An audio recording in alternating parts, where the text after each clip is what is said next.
إذا أصبحت يا صحبي ذكرت الله في نفسي وإن أمسيت يا صحبي ذكرت الله في أمسي بسم الله الرحمن الرحيم الحمد لله رب العالمين نحمده ونستعينه ونستهديه ونعوذ بالله من شرور أنفسنا ومن سيئات أعمالنا من يهده الله فلا مضل له ومن يضلل فلا هادي له ونشهد أن لا إله إلا الله وحده لا شريك له ونشهد أن محمدا عبده ورسوله والصلاة والسلام على أشرف الخلق سيدنا محمد وعلى آله وأصحابه ومن تبعهم بإحسان إلى يوم الدين أما بعد கண்ணியத்துக்கும் மதிப்புக்கும் உரிய அல்லாஹு தஆலாவுடைய நல்லடியார்களே, தாய்மார்களே, சகோதரர்களே, பெரியார்களே, அஸ்ஸலாமு அலைக்கும் வரஹ்மத்துல்லாஹி வபரகாத்துஹு. அல்லாஹ்வுடைய மிகப்பெரிய கிருபையின் காரணமாக அல்லாஹ்வுடைய மஸ்ஜிதிலே இந்த புனிதமான அசருடைய தொழுகையை தொழுதுவிட்டு மிக முக்கியமான சில விஷயங்களை செவிமடுப்பதற்காக கேட்பதற்காக எங்களுக்கெல்லாம் சந்தர்ப்பம் தந்த அல்லாஹு தஆலாவை நாங்கள் புகழ வேண்டும். அல்ஹம்துலில்லாஹ். எத்தனையோ சகோதரர்கள் இந்த தீனுடைய கவலை இல்லாமல் பஞ்சமா பாதகங்களிலே பாவமான காரியங்களிலே ஈடுபட்டிருக்கின்ற இந்த சந்தர்ப்பத்திலே, இந்த விடுமுறை நாளிலே இப்படியான சில நிமிஷங்களை ஒதுக்கி இந்த அல்லாஹ்வுடைய மாளிகையிலே இருந்து சில நல்ல பேச்சுக்களை கேட்பதற்கு அல்லாஹு தஆலா சந்தர்ப்பம் எனக்கு தந்திருக்கிறான், உங்களுக்கும் தந்திருக்கிறான். அந்த வகையில் அல்ஹம்துலில்லாஹ் என்று நாங்கள் ரப்புல் ஆலமீனை புகழ்ந்து கொள்ள வேண்டும். மதிப்பிற்குரிய தாய்மார்களே, பெரியார்களே, சகோதரர்களே, இன்று நாங்கள் மிக முக்கியமான ஒரு தலைப்பிலே உங்களோடு சில விஷயங்களை பகிர்ந்து கொள்வது பொருத்தமாக இருக்கும் என்று நாங்கள் கருதுகிறோம். ஒரு பிள்ளையினுடைய ஒழுக்க வளர்ச்சி, அந்த பிள்ளையினுடைய கல்வி வளர்ச்சி என்று வருகின்ற பொழுது அது மிக முக்கியமான ஒரு விஷயம். அதில் எந்த விதமான சந்தேகமும் கிடையாது. ஒரு பிள்ளை ஒழுக்கமுள்ளவனாக இருக்க வேண்டும், கல்வி கற்றவனாக இருக்க வேண்டும். அவன் அறிவீனனாக இருக்கக்கூடாது, ஒழுக்கங்கெட்டவனாக இருக்கக்கூடாது என்று நாங்கள் எல்லாரும் ஏற்றுக்கொண்டிருக்கிறோம். ஆனால் அந்த கல்வி கற்ற பிள்ளையை, அந்த ஒழுக்கமுள்ள ஒரு பிள்ளையை எப்படி உருவாக்குவது என்பதுதான் மிகப்பெரிய ஒரு கேள்வியாக இருக்கிறது. என்று எல்லோரும் தலையை உடைத்து கொள்கிறார்கள். எங்களுடைய பிள்ளைகள் மிக மோசமானவர்களாக இருக்கிறார்கள், சண்டித்தனம் உள்ளவர்களாக இருக்கிறார்கள், அவர்களால் வீட்டுக்கும் பிரயோசனம் இல்லை, சமூகத்திற்கும் பிரயோசனம் இல்லை, எனவே இவர்களை எப்படி திருத்துவது என்று எங்களுக்கு தெரியாது என்று மிகவும் கவலைப்பட்டு கொண்டிருக்கிறார். ஆனால் இந்த பிள்ளைகளை உருவாக்க வேண்டிய இடம் வீடு, அந்த குடும்பத்திலே இருக்கின்ற தாயும் தகப்பனும் தான் என்ற அந்த உண்மையை அவர்கள் பெரும்பாலும் மறந்து விடுகிறார்கள். பாடசாலையில் இருக்கின்ற அதிபரை குறை சொல்லுகிறார்கள், நாட்டிலே இருக்கின்ற அரசியல்வாதிகளை குறை சொல்லுகிறார்கள், பள்ளி வாயிலிலே இருக்கின்ற பேஷிமாமை குறை சொல்லுகிறார்கள். ஆனால் அவர்கள் எல்லாவற்றுக்கும் முன்பதாக தங்களுடைய தவறை அந்த பெற்றார் உணர்ந்திருக்கிறார்களா என்று சிந்திக்க வேண்டியிருக்கிறது. எல்லாவற்றுக்கும் அடிப்படையான காரணம் அந்த வீடு, அந்த சூழல் மோசமாக இருக்கிறது என்பதுதான். இந்த பயானை ஆரம்பிப்பதற்கு நான் ஒரு சம்பவத்தோடு ஆரம்பிக்கலாம் என்று நாடுகிறேன். நான் வருகின்ற பொழுது ஒரு செய்தியை நான் வாசித்தேன். கடந்த தினம், நேற்று அல்லது முந்தைய தினம், ஒரு மாவட்டத்திலே இருக்கின்ற ஒரு முஸ்லிம் பள்ளி வாயிலிலே சென்று 3 முஸ்லிம் சிறுவர்கள் அங்கிருக்கின்ற உண்டியலை உடைத்து அங்கிருந்த பணத்தை எல்லாம் திருடி இருக்கிறார்கள், களவெடுத்திருக்கிறார்கள். இவர்களுடைய வயது 30-40 அல்ல, இவர்களுடைய வயது 15 வயதுக்கும் கீழால் இருக்கின்ற வயது. 3 சிறுவர்கள். இவர்களை இவர்களுடைய தாயும் தகப்பனும் பொறுப்பெடுப்பதற்கு வேண்டாம் என்று சொல்கிறார்கள். எங்களுக்கு இந்த பிள்ளைகள் தேவையில்லை, இவர்களுக்கு நாங்கள் பொறுப்பாக இருக்க மாட்டோம், எனவே போலீசார் என்னமும் செஞ்சு கொள்ளலாம் அப்படின்னு அந்த பிள்ளைகளை அவங்க விட்டுட்டான். மிகவும் பரிதாபகரமான ஒரு நிலை. 15 வயதுக்கு குறைவான 3 ஆண் பிள்ளைகள். எவ்வளவு கவலையான விஷயம்.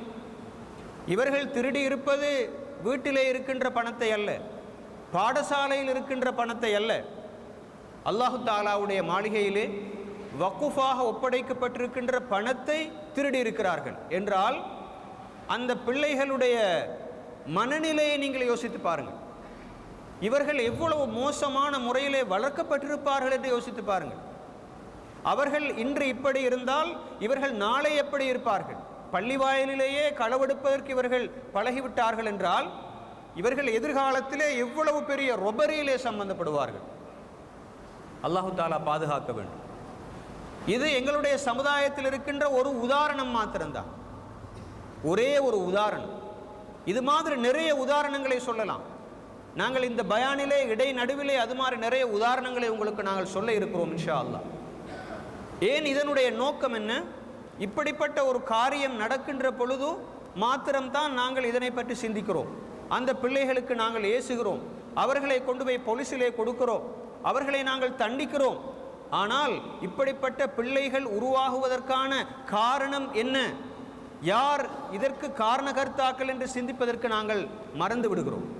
எனவேதான் பிள்ளைகளுடைய கல்வியாக இருக்கலாம், ஒழுக்கமாக இருக்கலாம், அவற்றினுடைய வளர்ச்சியிலே இந்த பெற்றாருக்கு எவ்வளவு பெரிய பங்கு இருக்கிறது என்று சிந்தித்து பாருங்கள்.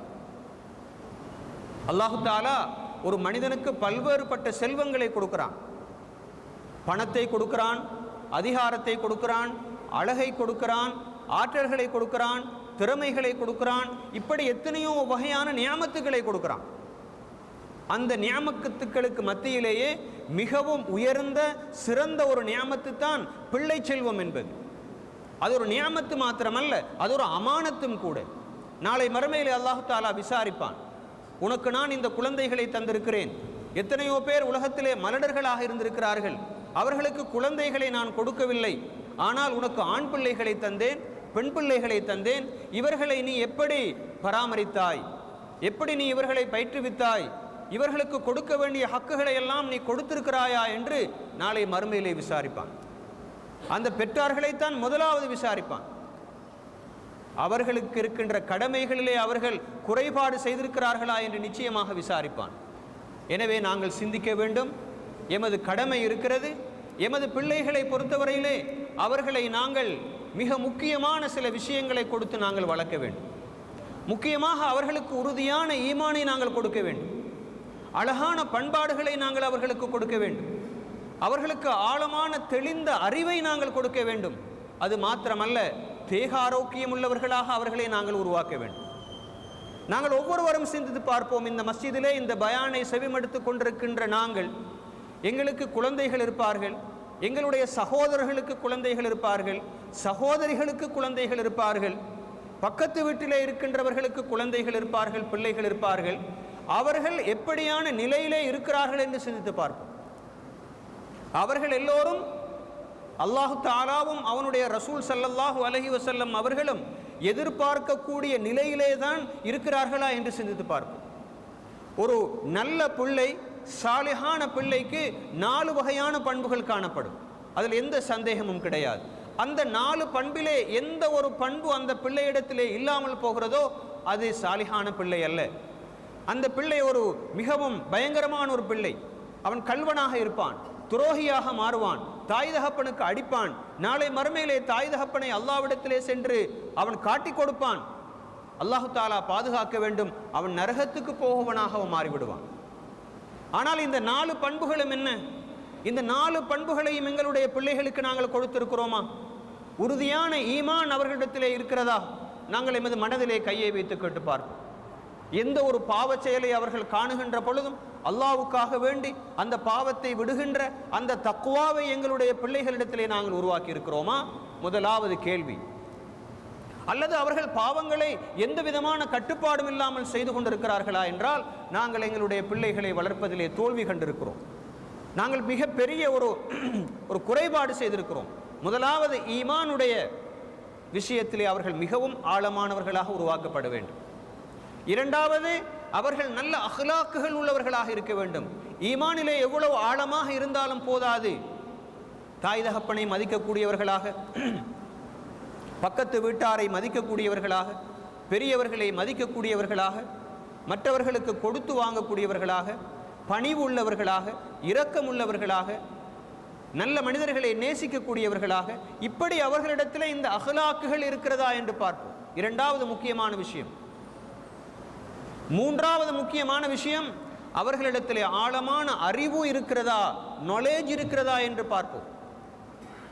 மார்க்க அறிவாக இருக்கலாம், உலக கல்வியாக இருக்கலாம். நாங்கள் பாடசாலைக்கு அனுப்பி இருக்க வேண்டும், மஹதியாவுக்கு அனுப்பி இருக்க வேண்டும், மதரசாவுக்கு அனுப்பி இருக்க வேண்டும்.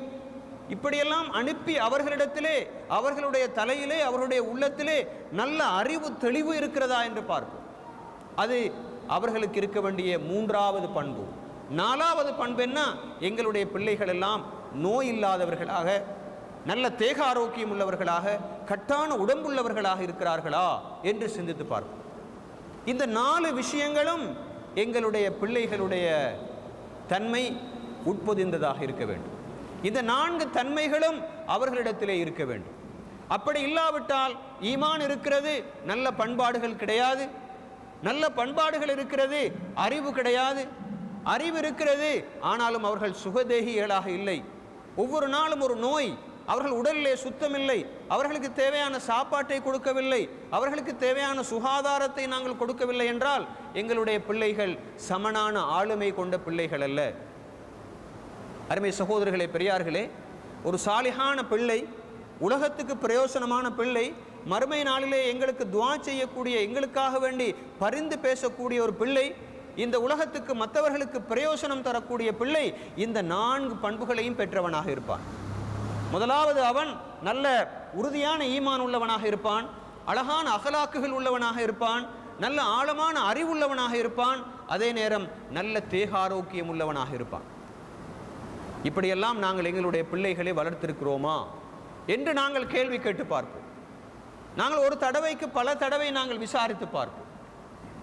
உண்மையிலேயே சகோதரர்களே, பெரியார்களே, இந்த உலகத்திலே நாங்கள் பிள்ளைகளை ஏன் பெற்றெடுக்கிறோம் என்றால் அவர்களை ஆலிம்களாக உருவாக்குவதற்கு, ஹாஃபிஸுகளாக உருவாக்குவதற்கு, இஸ்லாமிய தாயிகளாக உருவாக்குவதற்கு, நல்ல பேராசிரியர்களாக, புரொஃபஸர்களாக, நல்ல விஞ்ஞானிகளாக, டாக்டர்களாக, என்ஜினியர்களாக, லோயர்களாக, பாடசாலைகளிலே தலைமை வகிக்கக்கூடிய பிரின்சிபல்மாராக, பெரிய பெரிய கலாசாலைகளிலே கல்வி கற்றுக் கொடுக்கக்கூடிய விரிவுரையாளர்களாக, பெரிய கணக்காளர்களாக, கம்பெனிகளிலே மிகவும் நல்ல சம்பளம் எடுத்து நல்ல மரியாதையோடு மதிப்போடு இருக்கக்கூடிய நல்ல கணக்காளர்களாக, அக்கவுண்டன்ட்களாக, நல்ல வியாபாரிகளாக, நல்ல ஊடகத்துறையிலே சம்பந்தப்படுபவர்களாக, பல நிறுவனங்களை நடாத்தக்கூடிய பணிப்பாளர்களாக, ஏன் நல்ல அரசியல்வாதிகளாக, இப்படியெல்லாம் நாங்கள் உருவாக்குவதற்கு நாங்கள் கனவு காண வேண்டும்.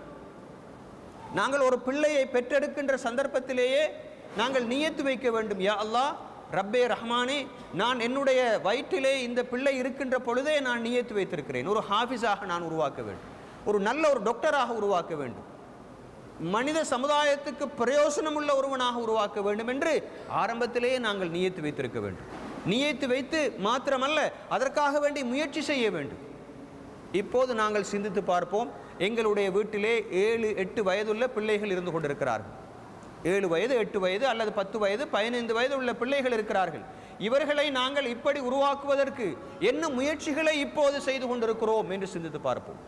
நான் ஏற்கனவே சொன்னது போன்ற அந்த 4 பண்புகளையும் ஒரு சேர கொண்ட இப்படியானவர்கள் உருவாக்கப்பட வேண்டும் என்பதற்கான திட்டமிடல் ஏதாவது எங்களிடத்தில் இருக்கிறதா, ஏதாவது பிளானிங் இருக்கிறதா என்று நாங்கள் சிந்தித்து பார்ப்போம்.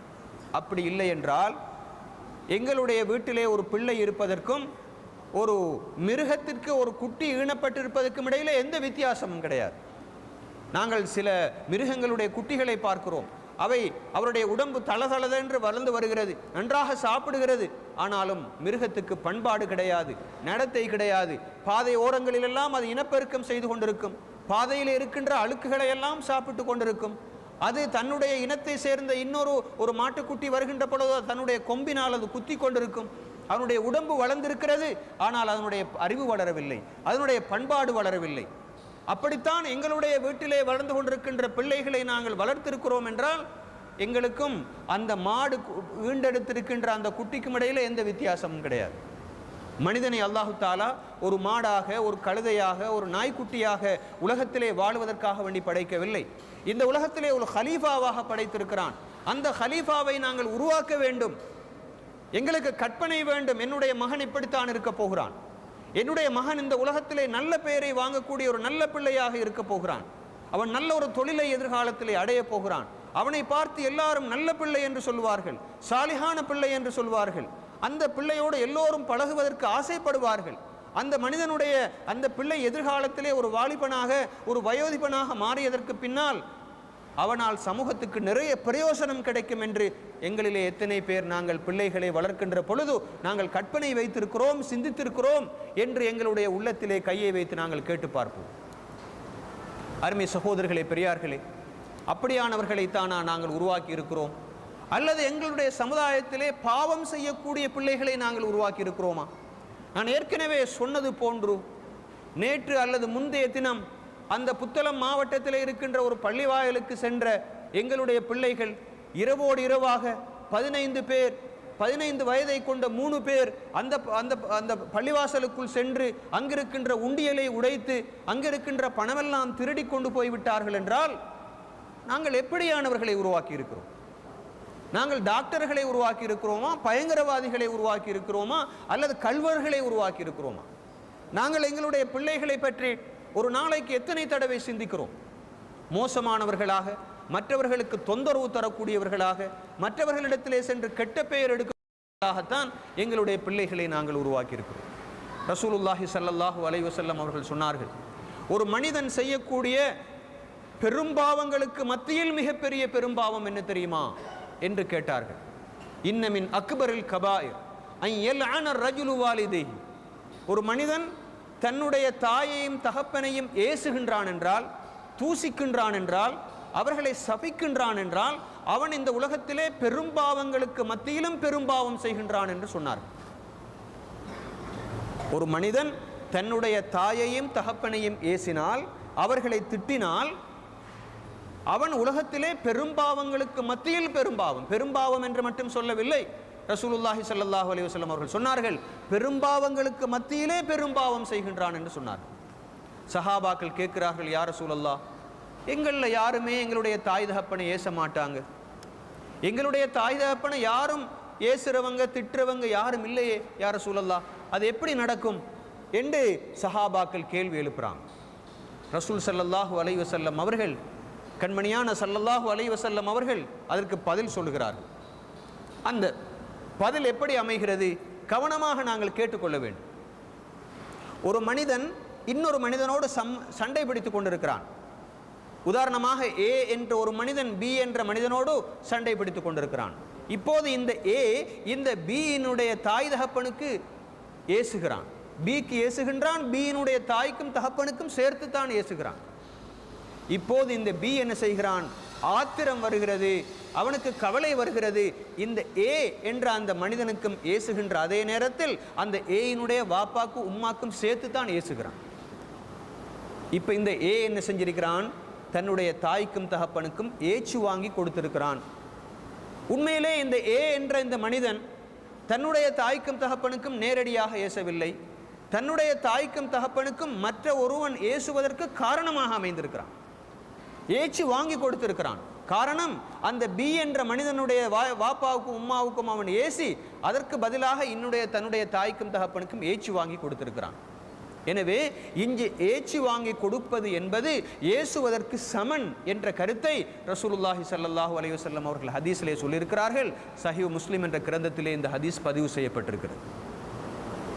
இப்படி தன்னுடைய தாய்க்கும் தகப்பனுக்கும் ஏச்சு வாங்கி கொடுக்கின்ற மனிதன் உலகத்திலே இருக்கின்ற பெரும்பாவி மட்டுமல்ல, பெரும்பாவிகளுக்கு மத்தியில் இருக்கின்ற பெரும்பாவி என்று ரசூலுல்லாஹி ஸல்லல்லாஹு அலைஹி வஸல்லம் அவர்கள் சொன்னார்கள். இன்னமின் அக்பரில் கபாயிர் ஐ யல்அன الرجل والديه قيل يا رسول الله وكيف يلعن الرجل والديه قال يسب الرجل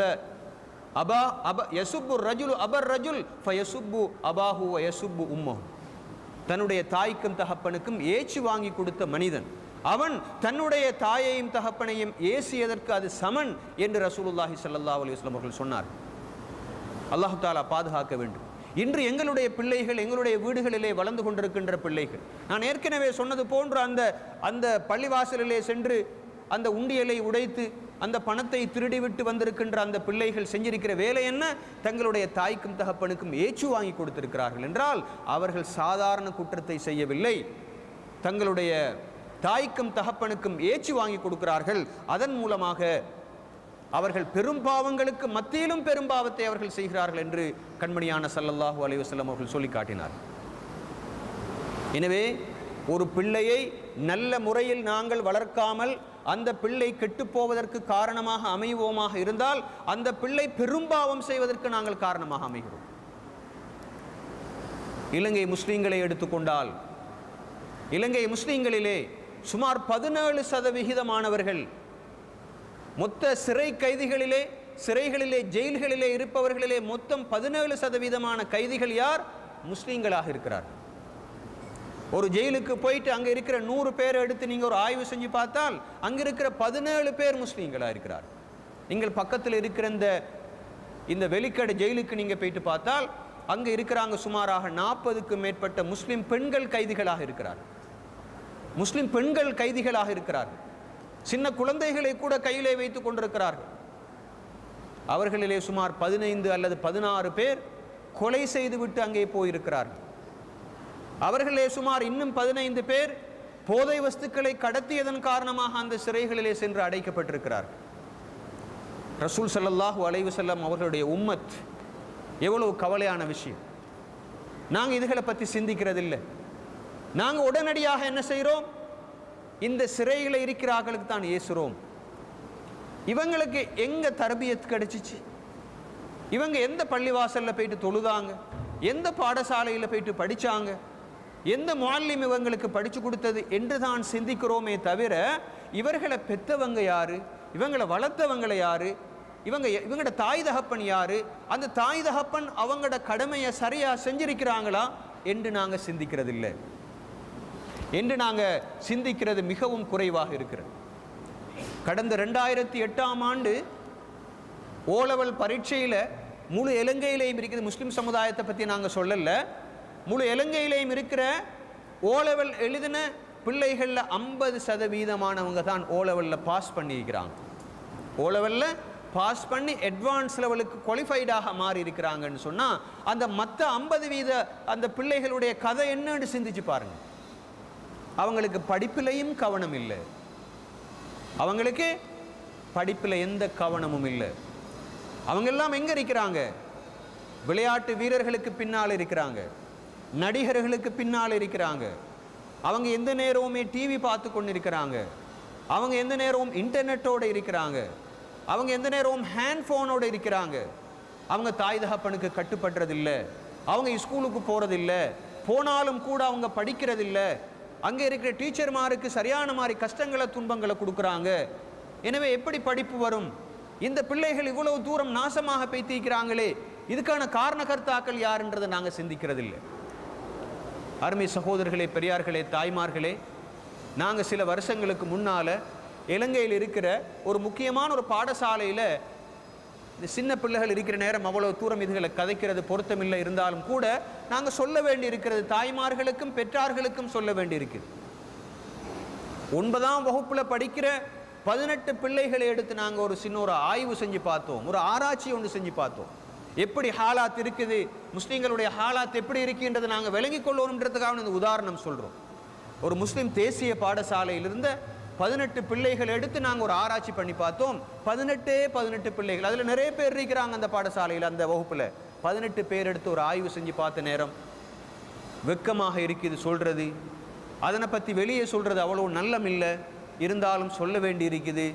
அதில் 16 பேர் எப்படியான பிள்ளைகள் என்றால் மிக மோசமான பாலியல் ரீதியான அந்த ஒரு பால் உறவு ஒன்று சொல்லுவாங்களே, அதுக்கு பழக்கப்படுத்தப்பட்ட பிள்ளைகளாக இருக்கிறாங்க.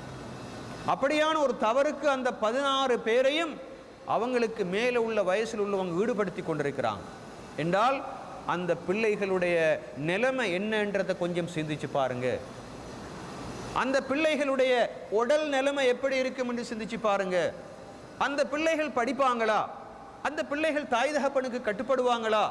அந்த பிள்ளைகள் எவ்வளவு பயங்கரமாக மனநிலை பாதிக்கப்பட்டவங்களா இருப்பாங்க? இதெல்லாம் கற்பனையில் சொல்லல. இந்த ஆய்வை செஞ்ச மனிதனை, அந்த ஆய்வாளரை நான் தனிப்பட்ட முறையில் சந்திச்சு நான் கேட்டுக்கொண்ட தகவல் தான் இதெல்லாம். சுபஹானல்லாஹ், 9ஆம் வகுப்புல படிக்கிற பிள்ளைகள், முஸ்லிம் பிள்ளைகளுடைய நிலை இது.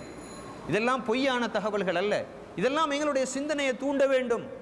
இப்படிப்பட்ட பிள்ளைகளில் ஒருவனாக என்னுடைய பிள்ளையும் இருந்து விட்டால் அது எவ்வளவு பெரிய ஆபத்து என்று சிந்திச்சு பாருங்க. அல்லாஹு தாலா பாதுகாக்க வேண்டும். எங்களுடைய பணம் அழிந்து போகலாம், வீட்டுக்கு நாங்கள் நெருப்பு வச்சு போகலாம், எங்களுடைய கப்பல் தாண்டு போகலாம், எங்களுடைய ஒரு மகன் ஒரு மகள் நாசமாகி போயிட்டுதுண்டா அதை விடவும் பெரிய கை சேதம் என்ன? இவ்வளவு பயங்கரமாக இந்த பிள்ளைகளை, உடம்பு கல்ல நோய், அவருடைய கல்புக்கு நோய் வந்து கொண்டிருக்கிறது. மிக பயங்கரமான ஒரு கட்டத்தில் இந்த பிள்ளைகள் இருந்து கொண்டிருக்கிறார்கள். அண்மையில் நான் ஒரு பத்திரிகையில் வாசித்தேன். பொதுவாக பாடசாலைகளை எடுத்துக்கொண்டா அந்த பாடசாலைகளில் இருக்கிற 70% வயது வந்த பிள்ளைகள் எல்லாம் மோசமான பழக்க வழக்கங்களுக்கு உள்ளாகி கொண்டிருக்கிறாங்க. மோசமான பழக்க வழக்கங்களுக்கு உள்ளாகி கொண்டிருக்கிறாங்க. துரு நடத்தைகளோடு சம்பந்தப்பட்டு கொண்டிருக்கிறாங்கன்னு நான் அந்த பத்திரிகையில் வாசித்தேன். நாங்கள் எவ்வளோ கஷ்டப்பட்டு ஒரு பிள்ளையை பெற்றெடுக்கிறோம். நாங்கள் தாய்மாரிடத்தில் கேட்குறோம், உங்களுடைய பிள்ளையை நீங்கள் பெற்று ஒரு 5 வயது வரும் வரைக்கும் பெற்று ஒரு உருப்படியுள்ள ஒரு பிள்ளையாக வளர்த்தெடுப்பதற்கு நீங்கள் எவ்வளோ கஷ்டப்பட்டிருப்பீங்க, எவ்வளோ கஷ்டப்பட்டிருப்பீங்க. நாங்கள் கொஞ்சம் கொஞ்சமாக ஞாபகப்படுத்தி பார்ப்போம். வயிற்றில் பிள்ளை தரித்த உடனேயே அந்த தாயை பொறுத்தவரையில் பயணம் போக இயலாது. சுமாராக ஒரு 3 மாதம் 4 மாதங்களுக்கு குலுங்கக்கூடாது. அந்த தாய்க்கு நினைச்ச பயணம் போக இயலாது. அங்கு முதலாவது தியாகம் ஆரம்பமாகிறது. சத்தி போடக்கூடிய ஒரு மனம் பெறட்டக்கூடிய ஒரு தன்மை ஒன்று ஏற்படுகிறது. அதனால எல்லா சாப்பாடுகளையும் சாப்பிட முடியாது. 2வது தியாகம் ஸ்டார்ட் ஆகிறது. நினைச்ச பயணம் போக இயலாது, நினைச்ச சாப்பாட்டை சாப்பிட இயலாது. ரைட். அதுக்கு பிறகு ஹாஸ்பிட்டலுக்கு போக வேண்டும், கிளினிக் போக வேண்டும், ஊசி அடிக்க வேண்டும். அந்த பிள்ளை நல்ல தரமான பிள்ளையாக உருவாகுவதற்கான நல்ல விட்டமின்களை கொண்ட சாப்பாடுகளை சாப்பிட வேணும். மாதம் வியோஜிட்ட போயிட்டு காட்ட வேணும். கொஞ்சம் பிள்ளை வயிற்றுக்குள்ள கொஞ்சம் பெரிய பிள்ளையாக மாறிக்கொண்டு வார நேரத்தில் நினைச்ச மாதிரிக்கெல்லாம் உருண்டு படுக்க முடியாது. நேரத்தான் படுக்க வேணும். அந்த பிள்ளை 8வது 9வது மாதம் ஆகிற நேரம் அதனுடைய கையால் வயிற்றுக்குள்ள உதைக்கும், காலால் உதைக்கும். மிகப்பெரிய வருத்தமாக இருக்கும். இது தாய்மார்களுக்கு நாங்கள் சொல்லிக் கொடுக்க வேண்டிய விஷயம் அல்ல. இப்படியெல்லாம் கஷ்டப்பட்டு அந்த பிள்ளையை பெற்றெடுக்கின்ற சந்தர்ப்பம் ஜீவமரண போராட்டம். அந்த பிரசவ வேதனை எவ்வளவு கடுமையானது. எத்தனையோ தாய்மார் தங்களுடைய பிள்ளைகளை பெற்றெடுக்கின்ற அந்த நேரத்திலேயே மௌத்தாகி இருக்கிறார்கள். சிலர் சீசர் பண்ணி எடுக்கிறார்கள். சீசர் பண்றது என்றால் என்ன? சிசேரியன் என்று நாங்கள் சொல்வோமே. அந்த பெண்ணுடைய உடம்பிலிருந்து போகக்கூடிய இரத்தத்தின் அளவை நீங்கள் வியோஜி மாரிடத்திலே சென்று கேட்டு பாருங்கள். எவ்வளவு தியாகத்துக்கு மத்தியில் அந்த பழுது, அந்த காயம் மாறுறதுக்கு எத்தனை மாசம் போகுது. அந்த பிள்ளையை பெற்றெடுத்ததுக்கு பின்னால அந்த பிள்ளையினுடைய அழுக்குகளை அலைய வேண்டி இருக்கிறது. அந்த பிள்ளையை குளிப்பாட்ட வேண்டி இருக்கிறது, முழுகாட்ட வேண்டி இருக்கிறது.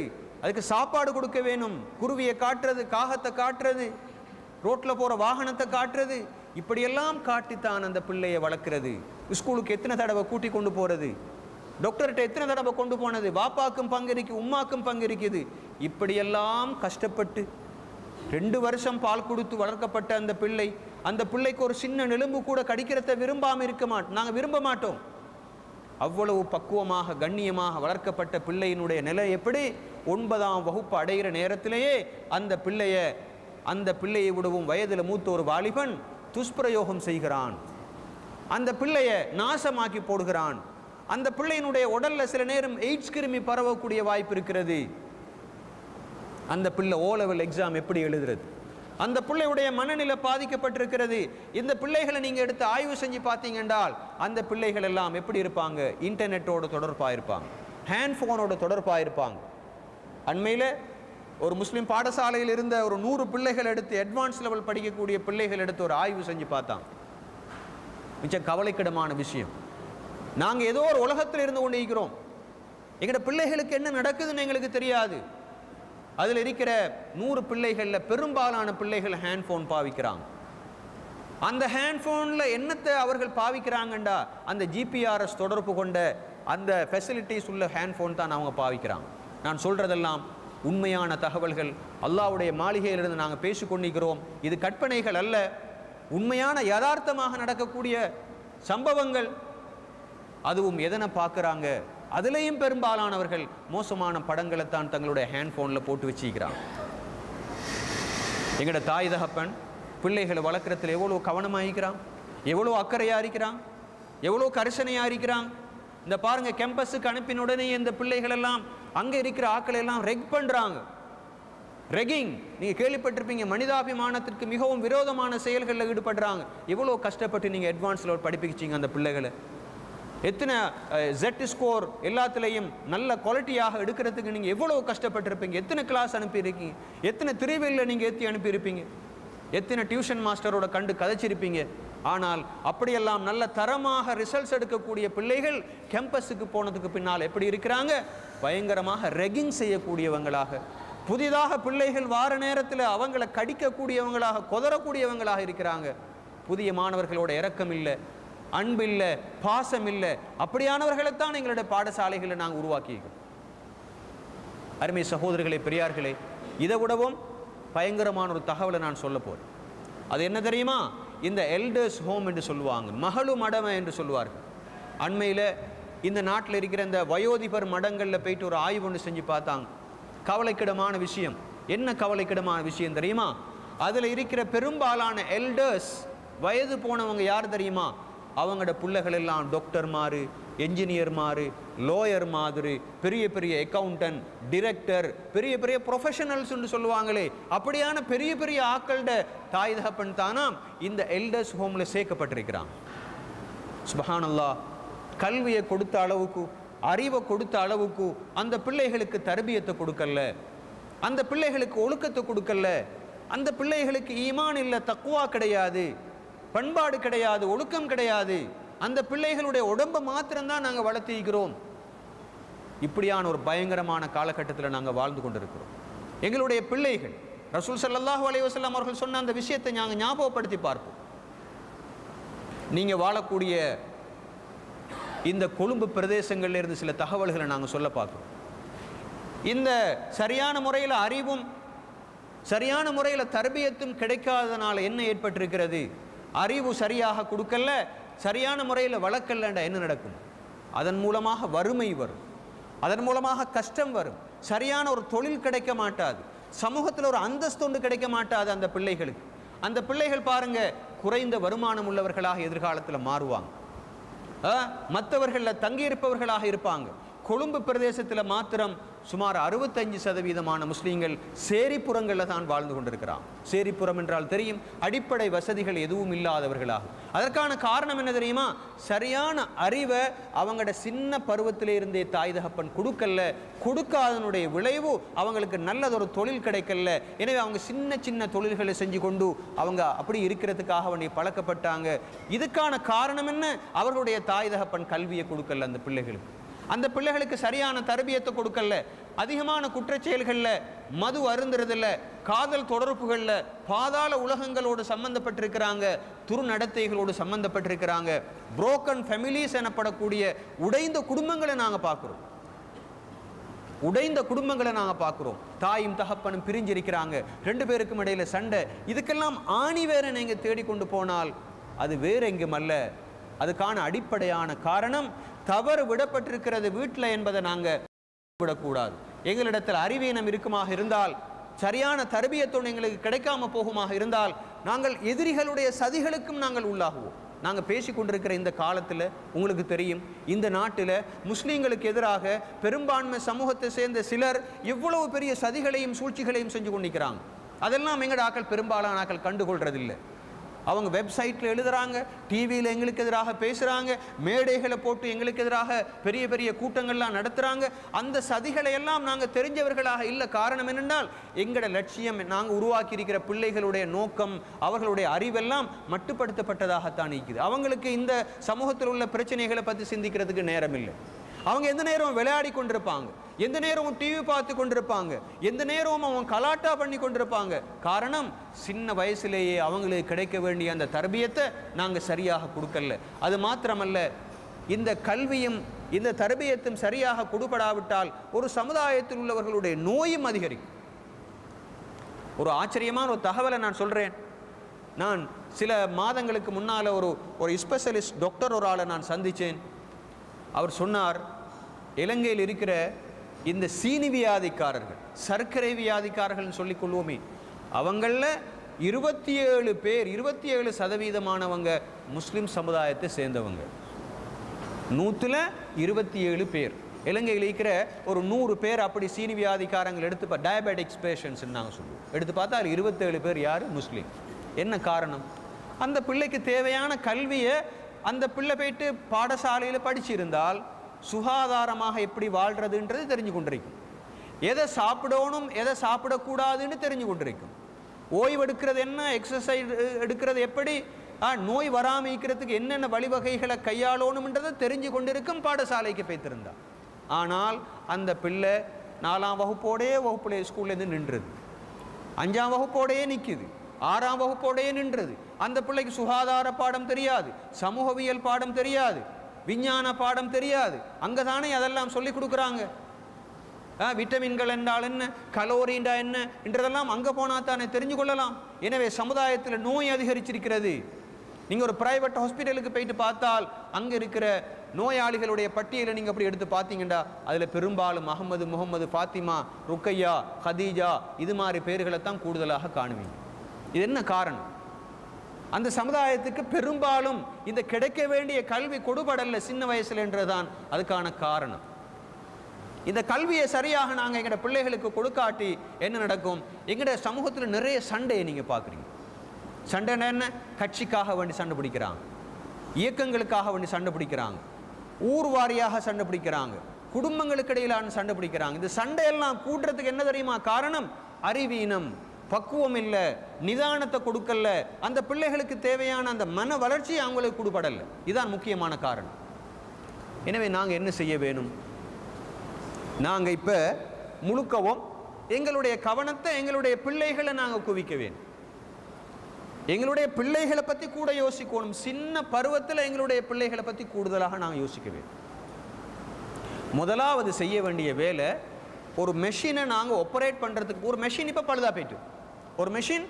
பழுதாக போயிட்டு, இப்போ இந்த மெஷின்லேருந்து நாங்கள் வேலை வாங்கணும் தானே. இப்போ என்ன செய்யணும்? அந்த மெஷினை பற்றிய அறிவுண்டு எங்களுக்கு தேவை. அந்த மெஷினை பற்றி அறிவு தெரிஞ்சால் தான் மெஷின்கிட்டேருந்து வேலை வாங்க இயலும், அந்த மெஷின்கிட்டேருந்து நல்ல ப்ரொடக்ஷனை எதிர்பார்க்க இயலும். அது மாதிரி தான் எங்களுடைய பிள்ளைண்டா யாருன்னு நாங்கள் விலையும் கொள்வோம். எங்களோட கையில் இருக்கிற குழந்தை யார் என்றதை விலையும் கொள்வோம். இதுக்கு நாங்கள் வேற எங்கேயும் போயிட்டு கேட்க வேண்டிய அவசியம் இல்லை. எங்களோட ரப்பிடத்திலேயே நாங்கள் போயிட்டு கேட்போம். அல்லாஹு தாலா என்ன சொல்கிறான் குழந்தைகளை பற்றி நாங்கள் கேட்டு பார்ப்போம். அல்லாஹு தாலா குர்ஆனில் மிச்சம் அழகாக சொல்லி காட்டுறான். குழந்தைகள்ண்டா யார்? குழந்தைகள்ண்டா இந்த கல், மண், இந்த மிருகம் அப்படியா? இல்லை. அல்லாஹு தாலா அழகாக சொல்லி காட்டுகிறான். அல்லாஹு தாலா குழந்தைகளே ஒரு கிஃப்டாக தந்ததாக சொல்கிறான். கிஃப்ட்ண்டா என்ன? ஒரு பரிசு.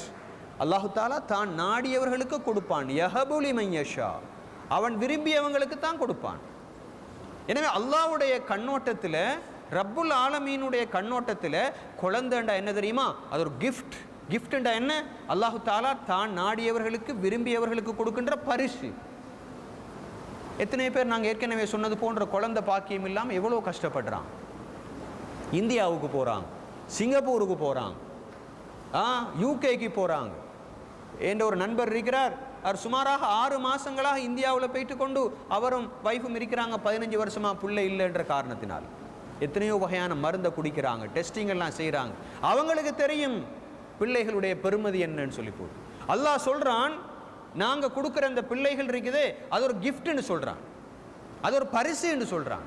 அந்த பரிசாக நாங்கள் எப்படி, எத்தனை பேர் பிள்ளைகளை பரிசாக அல்லாஹ் தந்தால் நாங்கள் எப்படி அந்த பிள்ளைகளை பார்க்கணும்? எனக்கு ஒரு பரிசு ஒன்று கிடைச்சிருக்குது, எனக்கு ஒரு கிஃப்ட் ஒன்று கிடைச்சிருக்குது, இந்த கிஃப்ட் அல்லாஹு தாலா என் மீது கொண்ட இறக்கத்தால் தான் தந்திருக்கிறான் என்று தான் பார்க்கணுமே தவிர அந்த பிள்ளையை நாங்கள் நாசமாக்க இயலாது. அந்த பரிசை நாங்கள் கவனமாக பார்த்து கொள்ள வேண்டும். இன்னொரு இடத்துல குழந்தைகளை பற்றி குர்ஆன்ல அல்லாஹ் சொல்கிறான், வஅலமு அன்னமா அம்வாலுக்கும் வ அவுலாதுக்கும் ஃபித்னா. சுப்ஹானல்லாஹ், எவ்வளோ அழகா சொல்லிட்டான். முதலாவது குர்ஆனுடைய வசனத்தில் சொன்னான், உங்களுடைய குழந்தைகள் உங்களுக்கு தரப்பட்ட கிஃப்ட்டுகள் என்று சொன்னான். இரண்டாவது குர்ஆனுடைய வசனத்தில் சொல்றான், உங்களுடைய குழந்தைகள் உங்களுக்கான சோதனைகள் என்று சொன்னான். சோதனை என்ன? ஃபித்னா.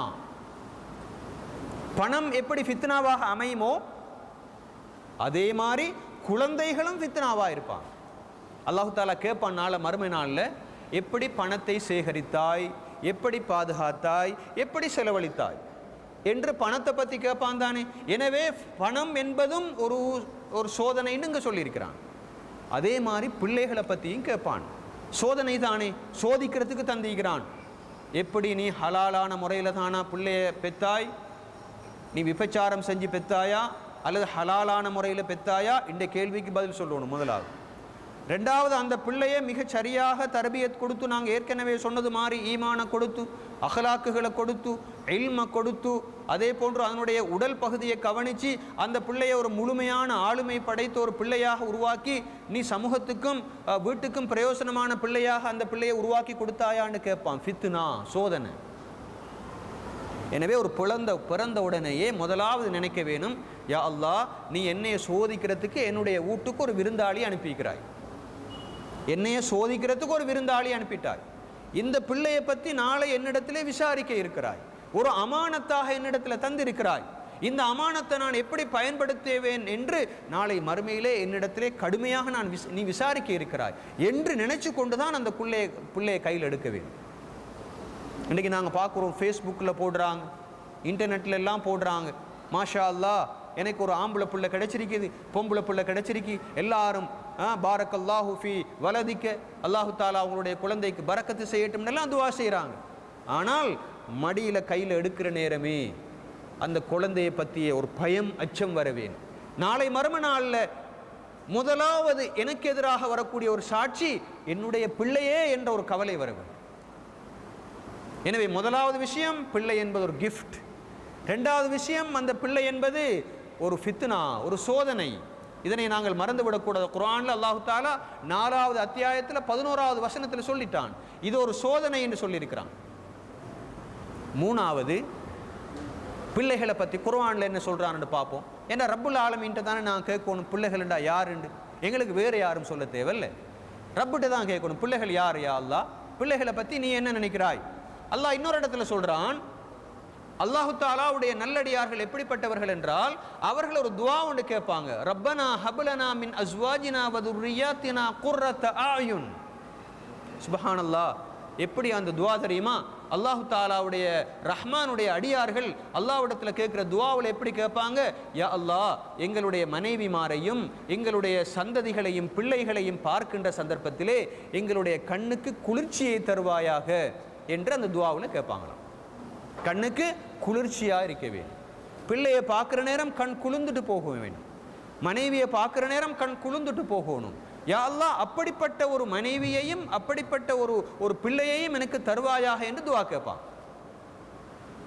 இந்த குர்ஆனுடைய வசனத்திலிருந்து நாங்கள் என்ன விளங்குறோம்? இந்த குர்ஆனுடைய வசனம் எங்களுக்கு சொல்கிற உண்மை என்ன? குர்ஆனில் அல்லாஹ் இதை சொல்லி இருக்கிறான், பிள்ளைண்டா அது கண் குளிர்ச்சியாக மாற்றப்பட வேண்டும்.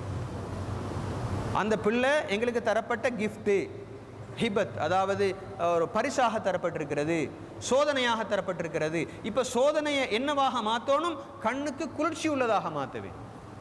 என்ன கண்ணுக்கு குளிர்ச்சிண்டா? பிள்ளையை பற்றி கேள்விப்படுற தகவல் எல்லாம் மிச்சம் சந்தோஷமான தகவல் ஆயிக்கும்.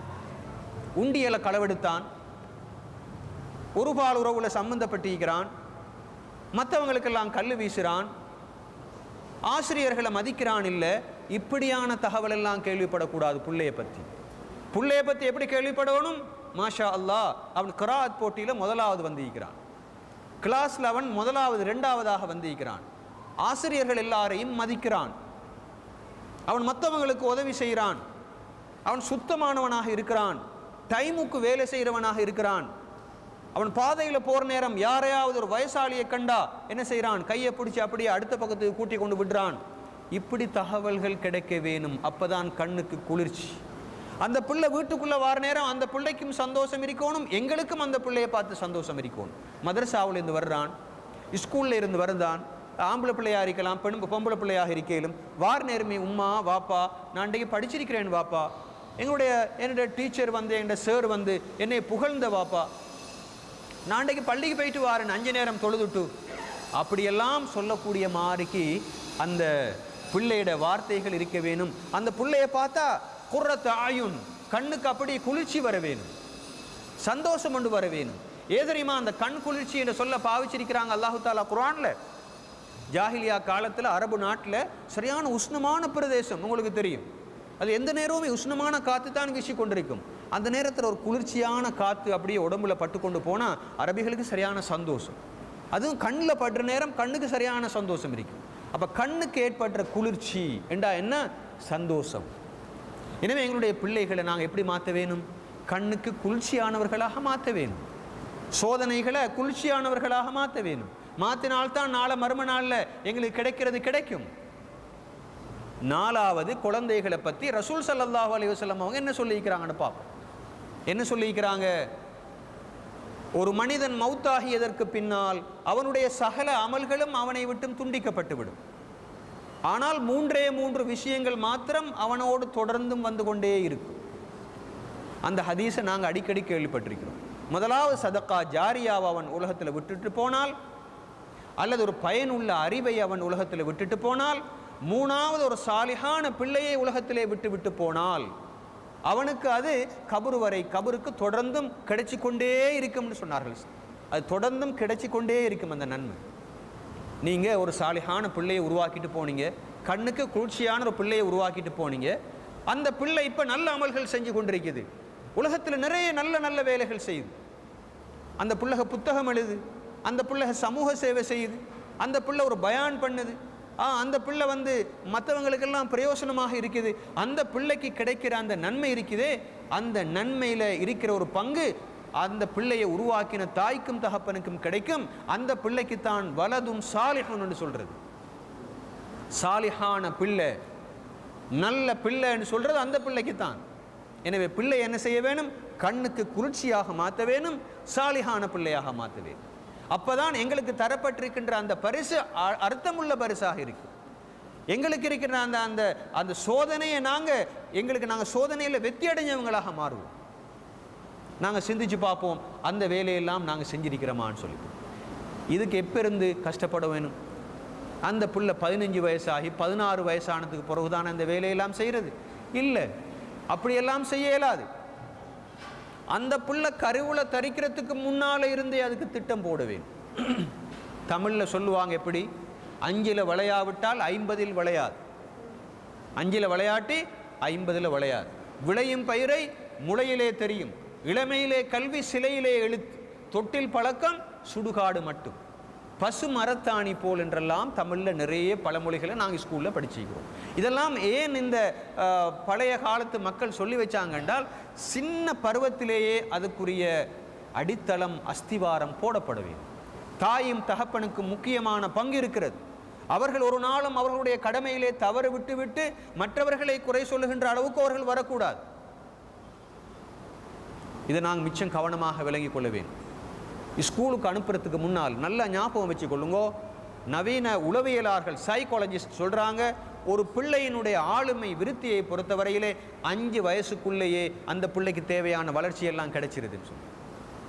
5 வயசுக்குள்ளேயே சரியான வளர்ச்சியெல்லாம் கிடைச்சிருது, மூளை முழுமையாக வளருது. அந்த பிள்ளை லேசான பிள்ளை அல்ல. 5 வயசுக்குள்ள அந்த பிள்ளை எங்கே போகும்? முழுக்க உம்மாவோட தான் இருக்கும், முழுக்க வாப்பாவோட தான் இருக்கும், சகோதரங்களோடு இருக்கும், அப்பாவோடு இருக்கும், உம்மம்மாவோடு இருக்கும், மாமியோடு இருக்கும், சாட்சியோடு இருக்கும். வீட்டு சூழல்ல தான் அந்த பிள்ளை வளரும். அந்த வீட்டு சூழல் ஒழுங்குபடுத்தப்பட வேண்டும். அந்த வீட்டு சூழல் ஒழுங்குபடுத்தப்பட வேண்டும். உண்மையிலேயே நாங்கள் கண்டிருப்போம், ஸ்பஞ்சை நாங்கள் கண்டிருப்போம். ஸ்பஞ்சுண்டா என்ன? சின்ன பிள்ளைகளுடைய உள்ளத்தை இந்த ஸ்பஞ்சுக்கு ஒப்பிடுவாங்க. ஸ்பஞ்சுண்டா என்ன? இந்த ரப்பர் துண்டு. அந்த ரப்பர் துண்டை தண்ணி கிட்ட கொண்டு போனீங்கன்றால் அந்த பக்கத்தில் உள்ள அவ்வளவு தண்ணியையும் அப்படியே அது உறிஞ்சி கொள்ளும். நீங்க பார்க்குறீங்க, அது மாதிரி தான் சின்ன பிள்ளை என்று. சின்ன பிள்ளையை நாங்கள் சும்மா சிம்பிளாக நினச்சி கொள்ளக்கூடாது. அந்த பிள்ளைக்கு 2 கண் தானே இருக்கு, சின்ன பிள்ளை தானே, அது கொண்டும் விளப்பம் இல்லை, அப்படியெல்லாம் நினைக்கக்கூடாது. நாங்கள் எதை பேசினாலும் எதை செஞ்சாலும் அதனுடைய உள்ளத்தில் பசு மரத்தாணி என்று சொல்லுவாங்க இல்லையா, பச்சை மரத்தில் ஆணி அடிக்கிற மாதிரி அந்த உள்ளத்தில் பதியும். 2 வயசு பிள்ளை, 1 வயசு பிள்ளை, 6 மாசத்து பிள்ளைக்கு கூட அந்த பிள்ளையின் தாய் தகப்பனுடைய செயல்பாடுகளால் தாக்கம் இருக்குதுன்றதை மறந்துடக்கூடாது. எந்த அளவு கண்டால் பிள்ளை கிடைச்சதுக்கு பிறகல்ல, பிள்ளையினுடைய தாயினுடைய வயிற்றில் அந்த குழந்தை இருக்கின்ற சந்தர்ப்பத்திலேயே அதனுடைய பயிற்சி ஆரம்பிக்கிறது. ஒரு சம்பவத்தை சொல்கிறேன். அமெரிக்காவில் நடந்த ஒரு சம்பவம். ஒரு பிள்ளை சாதாரணமாக எழும்பி நடக்கிற பருவமாகின உடனேயே அதிகமாக டான்ஸ் ஆடுறதுக்கு பழகிச்சு. சும்மா நடனம் ஆடுகிறது. நாங்கள் எங்கட பிள்ளைகள் தவழுவாங்க, ஓடுவாங்க, அப்படித்தானே. அந்த பிள்ளை எந்த நேரமுமே டான்ஸ் ஆடுது. ஆய்வு செஞ்சு பார்த்தான், ஆராய்ச்சி ஒன்று செஞ்சு பார்த்தான். என்னப்பா ஆராய்ச்சிற முடிவு என்று கேட்டால், அந்த தாய் அந்த பிள்ளையை கருவிலே சுமர்ந்து கொண்டிருந்த காலத்தில் அதிகமாக கிளப்புகளுக்கு போகக்கூடிய பழக்கம் உள்ளவளாக இருந்தால், கிளப்பில் என்ன நடக்கும்? டான்ஸ் நடக்கும், ட்ரிங்க்ஸ் பண்ணுவாங்க, அங்கே எல்லாரும் ஒன்றுக்குள்ள கலந்து பகுந்து வேலைகளில் செய்வாங்க, உங்களுக்கு தெரியும். எனவே அந்த டான்ஸ் அதிகமாக அந்த தாய் செஞ்சிருக்கிறா. அந்த பிள்ளையினுடைய ஆளுமையில் அது தாக்கத்தை விளைவிச்சாச்சு. எங்கே இருக்குது விஷயம்? நாங்கள் எங்களுடைய வயிற்றில் பிள்ளையை வச்சு கொண்டு நாங்கள் டிவியில் படம் பார்த்து கொண்டிருக்கிறோம், ஆபாசமான காட்சிகளை பார்த்து கொண்டிருக்கிறோம், அம்மனம் பாடுறோம், ஹஸ்பண்டோட சண்டை பிடிக்கிற தாய்மார் இருக்கிறாங்க, ஹஸ்பண்ட் இந்த பிள்ளையை வயிற்றில் வச்சிருக்கிற இந்த தாய்க்கு ஏசுகிற சந்தர்ப்பங்கள் இருக்கிறது. இதெல்லாம் வயிற்றுக்குள்ளே இருந்த அந்த பிள்ளை கேட்டுக்கொண்டு தான் இருக்குது. நீங்கள் நினைக்க வேணாம் அந்த பிள்ளைக்கு எதுவும் தெரியாது. பயங்கரமான நிலை. சரி, இந்த பிள்ளை கிடைச்சதுக்கு பின்னால் அதை நாங்கள் இஸ்பஞ்சுக்கு நாங்கள் ஒப்பிடுறோம். இஸ்பஞ்சுன்னா என்ன? அது அப்படியே உறிஞ்சி கொள்ளும். நீங்கள் எதை பேசுகிறீங்க, எந்த விஷயத்துக்கு உங்களுக்கு விருப்பம் இருக்குது, எதுக்கு விருப்பம் இல்லை, உங்களோட நண்பர்கள் யார், உங்களோட எதிரிகள் யார், நீங்கள் எப்படி பேசுகிறீங்க, எந்த விஷயத்தை கேட்குறீங்க, இதெல்லாம் அந்த பிள்ளை கவனமாக ராடார் மாதிரி. ராடார் தெரியும் தான், ராடார் அப்படி சுற்றி கொண்டிருக்கும் ஏர்போர்ட்டில் எந்த பக்கத்தில் ஒரு விமானம் வந்தாலும் அது படும். அது மாதிரி ராடாரோடவும் பயங்கரமான ராடார் தான் எங்களுடைய பிள்ளைகளுடைய மனசு, வெள்ளை மனசு. அதில் எதையும் நாங்கள் செய்யலாம். அது மாத்திரமல்ல, எங்களுடைய பிள்ளைகளுடைய மனசை பூவுக்கு ஒப்பிடுவாங்க. இந்த பாருங்க, இந்த செவ்வரத்தை பூ ஏதறியுமா ஒப்பிடுறாங்க மனசை, சின்ன பிள்ளைகளோட மனசை ஏன் அதுக்கு ஒப்பிடுறாங்க தெரியுமா? நீங்கள் இந்த மலரை எடுத்து அப்படி கையால் பிடிச்சி பாருங்க, உங்களுடைய கையில் இருக்கிற ரேகைகள் கூட அதில் பட்டுரும். அப்படியே இல்லையா? அதோட ரேகைகளும் படும். மிச்ச நேரம் கசக்க வேண்டிய தேவை ஒன்று இல்லை. அப்படி லேசாக பிடிச்சாலே அடையாளங்கள் படுற மாதிரி இருக்கும். அது மாதிரித்தான் சின்ன பிள்ளைகளுடைய மனசு. நீங்கள் நல்லா டெஸ்ட் பண்ணி பாருங்கள். உங்களோட வீடுகளில் நீங்கள் ஒரு விஷயத்தை ஒரு தடவை தான் சொல்லுவீங்க, அந்த பிள்ளை நல்லா பாடமாயிக்கணும், இன்னொரு தடவை சொல்லும். டிவியில் போகிற ஹெட்டெல்லாம் நீங்கள் பார்த்துருப்பீங்க, அதெல்லாம் பார்த்துக்கொண்டு அது மாதிரி அது பேசும், அது மாதிரி நடிக்கும். பானையில் இருக்கிறது தான் அகப்பையில் வாரு. புள்ள களவெடுக்குதுன்னா வாப்பாவும் களவெடுத்தான் ஈப்பார். பெரும்பாலும் புள்ள மோசமாக இருக்குதுன்னா வாப்பாவையும் உம்மாவையும் பார்க்கவேன். தாயை போல் பிள்ளை, நூலை போல் சேலை என்று சொல்லுவார். தாயிட போட்டோ காப்பி தான் பிள்ளை, தகப்பனுடைய போட்டோ காப்பி தான் பிள்ளை. அது வேறொரு கிரகத்திலேருந்து இறக்குமதி செய்யப்படுறல்ல. அந்த பிள்ளை பேசுகிற மொழி, பேசுகின்ற விதம், அந்த பிள்ளை நடக்கிற முறை, உடுக்கிற முறை எல்லாமே அந்த தாய் தகப்பன்றது தான் கிடைக்கும். நாங்கள் எந்த அளவு தூரம் கவனமாக இருக்கிறோம் என்று சிந்திச்சு பார்க்கவே. எனவே இந்த மோசமான நிலை எங்களுடைய பிள்ளைகளுக்கு ஏற்பட்டிருக்கிறது என்றால் அதுக்கு யார் காரணம், யார் பொறுப்பு? நாங்கள் சொல்லுவோம் அவங்க தானே காரணம். ஏன் அவன் பிள்ளைகளுக்கு அவ்வளவுக்கு மூளை இல்லையா? அவங்களுக்கு சிந்திக்கிற தன்மை இல்லையா? அவங்களுக்கு இது தவறுண்டு விளங்குது தானே. மது அருந்தக்கூடாது, களவெடுக்கக்கூடாது, ஆபாசமான பாடங்களை பார்க்கக்கூடாதுன்னு பிள்ளைகளுக்கு தெரியும் தானே. எனவே அவங்களுக்கும் அல்லாஹ் மூளையை கொடுத்து தானே இருக்கிறான். நாங்கள் அவங்களெல்லாம் திருத்த வேண்டிய அவசியம் இல்லை அப்படின்னு சில நேரங்களில் எங்களோட தாய் தகப்பர் சொல்லலாம். ஏன் அவங்களோட கடமையிலேருந்து அவங்க இல்லாமல் போகிறதுக்கு அப்படி சொல்லலாம். சில நேரங்களில் பாடசாலையில் இருக்கிற ஆசிரியர்களையும் அவங்க குறை சொல்லலாம். அவ்வளவு தூரத்துக்கு இந்த ஆசிரியர்களுக்கு மூளை இல்லையா? அவங்க எவ்வளோ சம்பளம் எடுக்கிறாங்க, எவ்வளோ பட்டங்களை எல்லாம் சுமந்திக்கிறாங்க. எனவே அவங்க தானே எங்களுடைய பிள்ளையை திருத்தி தரணும். நான் எந்த பாட்டில் வியாபாரம் செய்வேன், எந்த பாட்டில் வீட்டில் நான் உடுப்புகளையெல்லாம் கழுவுவேன் ஒரு தாய் சொல்ல, ஒரு தகப்பன் சொல்கிறாரு, நான் எந்த பாட்டில் வியாபாரம் செய்வேன், அதுக்கு தான் ஸ்கூலுக்கு டொனேஷன் கொடுத்துருக்குது, அவங்க அதை பார்த்துக்கொள்ளணும் அப்படின்னு சொல்லி போட்டு நிறைய தாய் தகப்பன் தங்களுடைய கடமையிலேருந்து விலகி ஓடுறதை நாங்கள் பார்க்குறோம். எல்லாம் பயங்கரமான நிலை. ஆனால் மாணவங்களுக்கும் மூளை அல்லாஹ் கொடுத்து தான் இருக்கிறான், இல்லைண்டல்ல. ஆசிரியர்களுக்கும் பொறுப்பு இருக்கத்தான் செய்கிறது. ஆனால் அதனை விடவும் முக்கியம் பெற்றார்கள், அஸ்திவாரம் போடக்கூடியவர்கள், ஃபவுண்டேஷனை போடக்கூடியவர்கள். அவங்க தான் அந்த வீட்டினுடைய அஸ்திவாரம். நல்லா ஞாபகம் வச்சுக்கொள்ளுங்கோ. நான் ஒருவரை சந்தித்தேன். அவர் சொன்னார், நாங்கள் எவ்வளவுதான் வெளியிடங்களில் போயிட்டு கொண்டு தரபியத்து கொடுத்தாலும், பாடசாலையில், மதரசாவில், அகதியாவில் சொன்னாலும் அந்த தாய் தகப்பன் கொடுக்குற மாதிரிக்கு எதுவுமே வராது. தாய் தகப்பன் சொல்லி கொடுக்குற மாதிரிக்கு எங்கேயுமே பதிய மாட்டார். ஏன்னா அந்த பிள்ளையோட அவ்வளோ அட்டாச்மெண்ட் அந்த தாய் தகப்பனுக்கு இருக்குது. அவங்கள கூடுதலாக அந்த பிள்ளை நம்புது. வீட்டில் ஒரு கேடயம் ஒன்று அமைச்சு கொடுக்கலும் என்றால் அந்த பிள்ளை டில்லிக்கு போனாலும் லண்டனுக்கு போனாலும் அங்கே எவ்வளோ பாவமான ஒரு சூழ்நிலையில் அந்த பிள்ளை போயிட்டு நின்றாலும் உடனே பாவம் செய்ய மாட்டார். காரணம், அந்த வீட்டில் அந்த தர்பியத் குடுபட்டிருக்கு. அந்த வீட்டில் அந்த தர்பியத் குடுபட்டு இருக்கிறது. அவ்வளோ பயங்கரமான ஒரு சூழ்நிலையை எதிர்நோக்கக்கூடிய அளவுக்கு ஈமானுடைய பலம் அந்த வீட்டில் குடுபட்டிருக்குது. அறிவனுடைய பலம் குடுபட்டிருக்குது. அஹ்லாக்குடைய பலம் அங்கு குடுபட்டிருக்குது. எனவேதான் ரசூலுல்லாஹி ஸல்லல்லாஹு அலைஹி வஸல்லம் அவர்கள் சொல்லி காட்டினார்கள், ஒவ்வொரு குழந்தையும் உலகத்திலே பிறக்கின்ற பொழுது நல்ல குழந்தையாகத்தான் பிறக்கிறது. நல்ல குழந்தையாகத்தான் பிறக்கிறது. தொடர்ந்தும் என்ன சொல்லியிருக்கிறாங்க, அவர்களை நெருப்பு வணங்கிகளாகவோ யூதர்களாகவோ கிறிஸ்தவர்களாகவோ மாற்றுவது யார்? பெற்றார்கள். அபவாஹு யுஹவ்விதானிஹி வயுனஸ்ஸிரானிஹி வயுமஜ்ஜிசானிஹி. மஜூசியாக நசராணியாக யூதனாக மாற்றுறது வேற யாரும் அல்ல. நாங்கள் சொல்கிறோம் டிவியால் கெட்டு போய்த்தான், ஹேண்ட்ஃபோனால் கெட்டு போய்த்தான், அப்படி அது இதுன்னு சொல்லி அடுக்கி கொண்டே போவோம். கெட்டு போகிறான் தான். உலகத்தில் டிவியை யாருக்கும் முடக்க இயலாது, ஹேண்ட்ஃபோனை இல்லாமலாக்க இயலாது, ஆபாசமான படங்களை நாங்கள் நினைச்சதுக்கெல்லாம் இல்லாமாக்க இயலாது.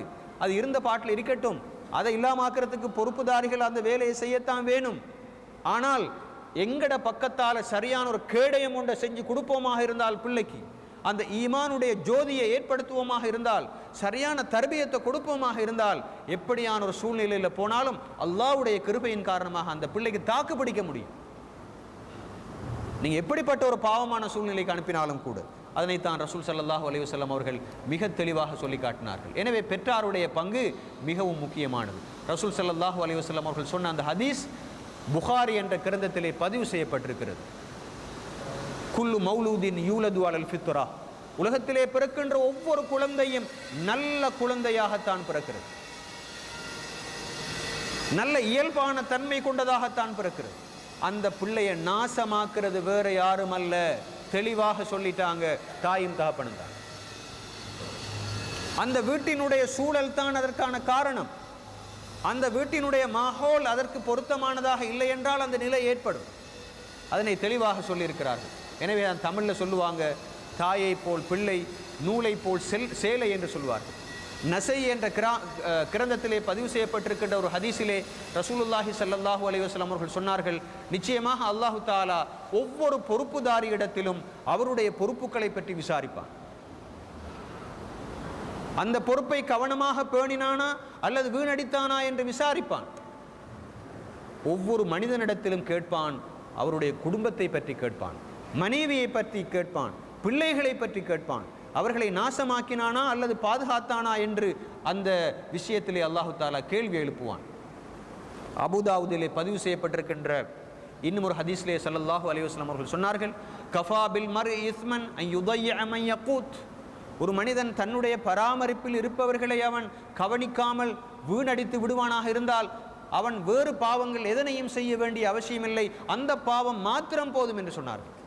வேற எந்த பாவத்தையும் அவன் செய்ய தேவையில்லை. நரகத்துக்கு போகிறதுக்கு, அவன் பாவியாக மாறுறதுக்கு வேற எந்த பாவத்தையும் செய்ய தேவையில்லை. தன்னுடைய பராமரிப்பில் இருப்பவர்களை அவன் கவனிக்காமல் விட்டு விடுவானாக இருந்தால், மனைவியை கவனிக்கிறல்ல, பிள்ளையை கவனிக்கிறல்ல. இன்றைக்கு அப்படித்தான் இருக்குது நிலைமை. காலையில் 6 மணிக்கு வீட்டை விட்டு போனால் வியாபாரம் வியாபாரம் வியாபாரம், உழைப்பு உழைப்பு உழைப்பு, என்னுடைய ஆஃபீஸில் வேலை வேலை வேலைன்னு சொல்லி போட்டு இருந்து ராவையில் வார நேரம் 9:30 மணி 10 மணிக்கு தான் வாரது வீட்டுக்கு. பிள்ளை படிச்சிச்சா, தூங்கிச்சா, அந்த பிள்ளைக்கு சுகீனமாக இருக்கிறதா, வைஃபுடைய ஹாலாத் என்ன, அந்த வீட்டில் இருக்கிற எலக்ட்ரீஷியன் அந்த அந்த பல்ப் ஏதாவது பத்துதா இல்லையா, எல்லாத்தையுமே சில வீடுகளில் தாயிட்ட ஒப்படைச்சிட்டு தகப்பன்மார் அவங்களோட பாட்டில் பணத்துக்கு பின்னால் மாத்திரம்தான் ஓடிக்கொண்டிருக்கிறாங்க. உழைக்க வேணாம்னு சொல்லல, கட்டாயம் உழைப்பு தேவை. அதற்கென்று நீங்கள் நேரத்தை ஒதுக்கத்தான் வேண்டும், அதிலே மனதை நாங்கள் ஈடுபடுத்தத்தான் வேண்டும். ஆனாலும் மனிதனுடைய வாழ்க்கையை சில பகுதிகளாக பிரித்து கொள்ள வேண்டும். அவன் தொழுவதற்கு நேரத்தை ஒதுக்க வேண்டும், அவன் கழிவுகளை செய்வதற்கு நேரத்தை ஒதுக்க வேண்டும், தன்னுடைய மனைவிக்கும் பிள்ளைகளுக்கும் நேரத்தை ஒதுக்க வேண்டும், தன்னுடைய ஓய்வுக்கென்று நேரத்தை அவன் ஒதுக்க வேண்டும், தன்னுடைய உழைப்புக்கு என்று, இப்படி அவனுடைய நேரத்தை அவன் சரியாக பங்கீடு செய்து கொள்ள வேண்டும். சிலருடைய வாழ்க்கை எப்படி, அவங்கள நாங்கள் கடையில் மாத்திரம்தான் கண்டிருக்கிறோம், வேறு எங்கேயுமே கண்டதில்லை. அவன் கல்யாண வீட்லேயும் பார்க்க இயலாது, மயத்து வீட்லேயும் பார்க்க இயலாது, உறவினர்களுக்கு சுகம் இல்லாமல் போனாலும் பார்க்க இயலாது, எங்கேயும் பார்க்க இயலாது. பிள்ளைகளுக்கு மருந்து எடுக்கிறதாக இருந்தாலும் வைஃப் தான் போகுவேன். சிலர் வெளிநாடுகளில் இருக்கிறாங்க, வருஷக்கணக்கில் இருக்கிறாங்க, அவங்களுக்கும் அந்த பிள்ளைகளுக்கும் எந்த சம்பந்தமும் இல்லை. அவங்க நினைக்கிறாங்க எங்களுடைய பிள்ளைகளுக்கு பணத்தை மாத்திரம் அனுப்பிட்டால் போதும் அப்படின்னு. இதெல்லாம் பயங்கரமான தவறுகள். நாங்கள் சமுதாயத்துக்கு நெறிப்படுத்தல, சமுதாயத்துக்கு சில விஷயங்களை இன்னும் சொல்லிக் கொடுக்கல. கணவனுடைய கடமைகள், மனைவியுடைய கடமைகள், பிள்ளைகளுடைய கடமைகள், இவற்றையெல்லாம் தெளிவாக நாங்கள் பேச வேண்டும். எந்த நாளும் இப்படி நாங்கள் இருக்க முடியாது. பாருங்கள், எவ்வளவு தெளிவாக சொல்லியிருக்கிறார்கள். ஒரு மனிதன் செய்கின்ற தவறு வேறு ஏதுமல்ல. There is no bigger sin than neglecting your dependents. உங்களில் தங்கி இருக்கக்கூடியவங்களை நீங்கள் கவனிக்காமல் விடுவீங்களாக இருந்தால் அதனை விடவும் பெரிய ஒரு தவறு வேறு எதுவும் இருக்க முடியாது என்று ரசூலுல்லாஹி ஸல்லல்லாஹு அலைஹி வஸல்லம் சொல்லியிருக்கிறார்கள். எனவே உண்டியலை உடைச்சி காசு எடுக்கிறாங்க என்றால், துர்நடத்தையில் சம்பந்தப்பட்டிருக்கிறாங்க என்றால், மற்றவங்கள விட்டு கல் வீசுகிறாங்கன்னு சொன்னால், சில பிள்ளைகளை பாருங்க பார்ப்போம், அவங்களோட தலைமுடி அவங்க எப்படி வெட்டிக்கிறாங்கன்னு பாருங்க பார்ப்போம், அவங்களோட உடுப்பெல்லாம் எவ்வளோ இறுக்கமாக இருக்குன்னு பாருங்க பார்ப்போம். அவங்களோட ஃபர்ஸ்ட்டுக்குள்ளே நீங்கள் எடுத்து பாருங்கள், நடிகைகளுடைய ஃபோட்டோ இருக்குது, நடிகர்களுடைய ஃபோட்டோ இருக்குது. அவங்க ஒரு நாள் எத்தனை சேனலில் எத்தனை படம் பார்க்குறாங்கன்னு பாருங்கள். இதுக்கெல்லாம் யார் காரண கருத்தா? நலவு எது பொல்லாப்பு எது என்று சொல்லிக் கொடுக்கல. அந்த கடமையை தாயும் தகப்பன் நிறைவேற்றல. நிறைவேற்றுவதற்கு அவங்களுக்கு அறிவு போதாமல் இருக்குது. அவங்களோட வாழ்க்கையில் இஸ்லாம் கிடையாது. அவங்களோட முன்மாதிரிகள் எல்லாம், ரோல் மாடல்கள் எல்லாம் யாரு? இந்த நடிகனும் நடிகையும் இந்த கிரிக்கெட் பிளேயர்ஸும் தான் அவர்களுடைய வாழ்க்கையில் முன்மாதிரியாக இருக்கிறாங்க. எனவே அவங்க கவனிப்பார் இல்லாமல் அந்த பிள்ளைகள் தானாக வளர்ந்து கொண்டிருக்கிறாங்க. ஒரு வயல்வெளியை நீங்கள் எடுத்து பாருங்க பாப்போம். அங்கே எங்களுக்கு தேவையான மாதிரி அறுவடை செய்யப்பட வேணுமாக இருந்தால், ஒரு உதாரணமாக ஒரு நெல் வயல், அதிலிருந்து எங்களுக்கு தேவையான மாதிரி நல்ல ஆரோக்கியமான அறுவடை ஒன்று கிடைக்கணுமாக இருந்தால் எவ்வளோ கஷ்டப்படுவேன், எவ்வளோ கஷ்டப்படுவேன். முதலாவது அந்த நிலத்தை பண்படுத்தணும், தண்ணி கட்ட வேணும், அங்கே இருக்கின்ற களைகளை எல்லாம் பிடுங்க வேணும், அங்கு கிருமி நாசினி வீச வேண்டும், பசலை போட வேண்டும், அங்கு விதைகளை தூவியதற்கு பின்னால் அங்கு குருவிகள், புறா, இது மாதிரி அந்த பறவைகள் வந்து அந்த நிலத்திலிருந்து அதுகளை புறக்கிட்டு போய்த்திராமல் இருக்கிறதுக்கு காவல் இருக்க வேணும். இப்படி எத்தனையோ ஏற்பாடு செஞ்சால்தான் அந்த நாங்கள் எதிர்பார்க்குற மாதிரிக்கு அந்த அறுவடை நடக்கும். இது அப்படி அல்ல. பெத்தாச்சி புள்ள தானாக வளருது. ஒரு முறை ஒரு ஆலிம் சொல்லி காட்டினாங்க, வீட்டில் நாங்கள் பூனையை வளர்க்குறோம், நாங்கள் மைனாவை வளர்க்குறோம், நாங்கள் கிளிப்பிள்ளையை வளர்க்குறோம், எல்லாம் வளர்க்குறோம், எங்களோட பிள்ளையை மாத்திரம் தானாக வளருது, எங்களோட பிள்ளை மாத்திரம் தானாக வளருதுன்னு சொன்னாங்க. அதில் எவ்வளோ பெரிய உண்மை இருக்குதுன்னு பாருங்கள். எனவே பிள்ளை வளர்ப்பு என்பது ஒரு பெரிய பாரம், ஒரு பெரிய பொறுப்பு, பெரிய ஒரு அமானிதம். சரியாக அதை செய்யலை என்றால் முதலாவது எங்களுக்கு தான் அந்த பாதிப்பு.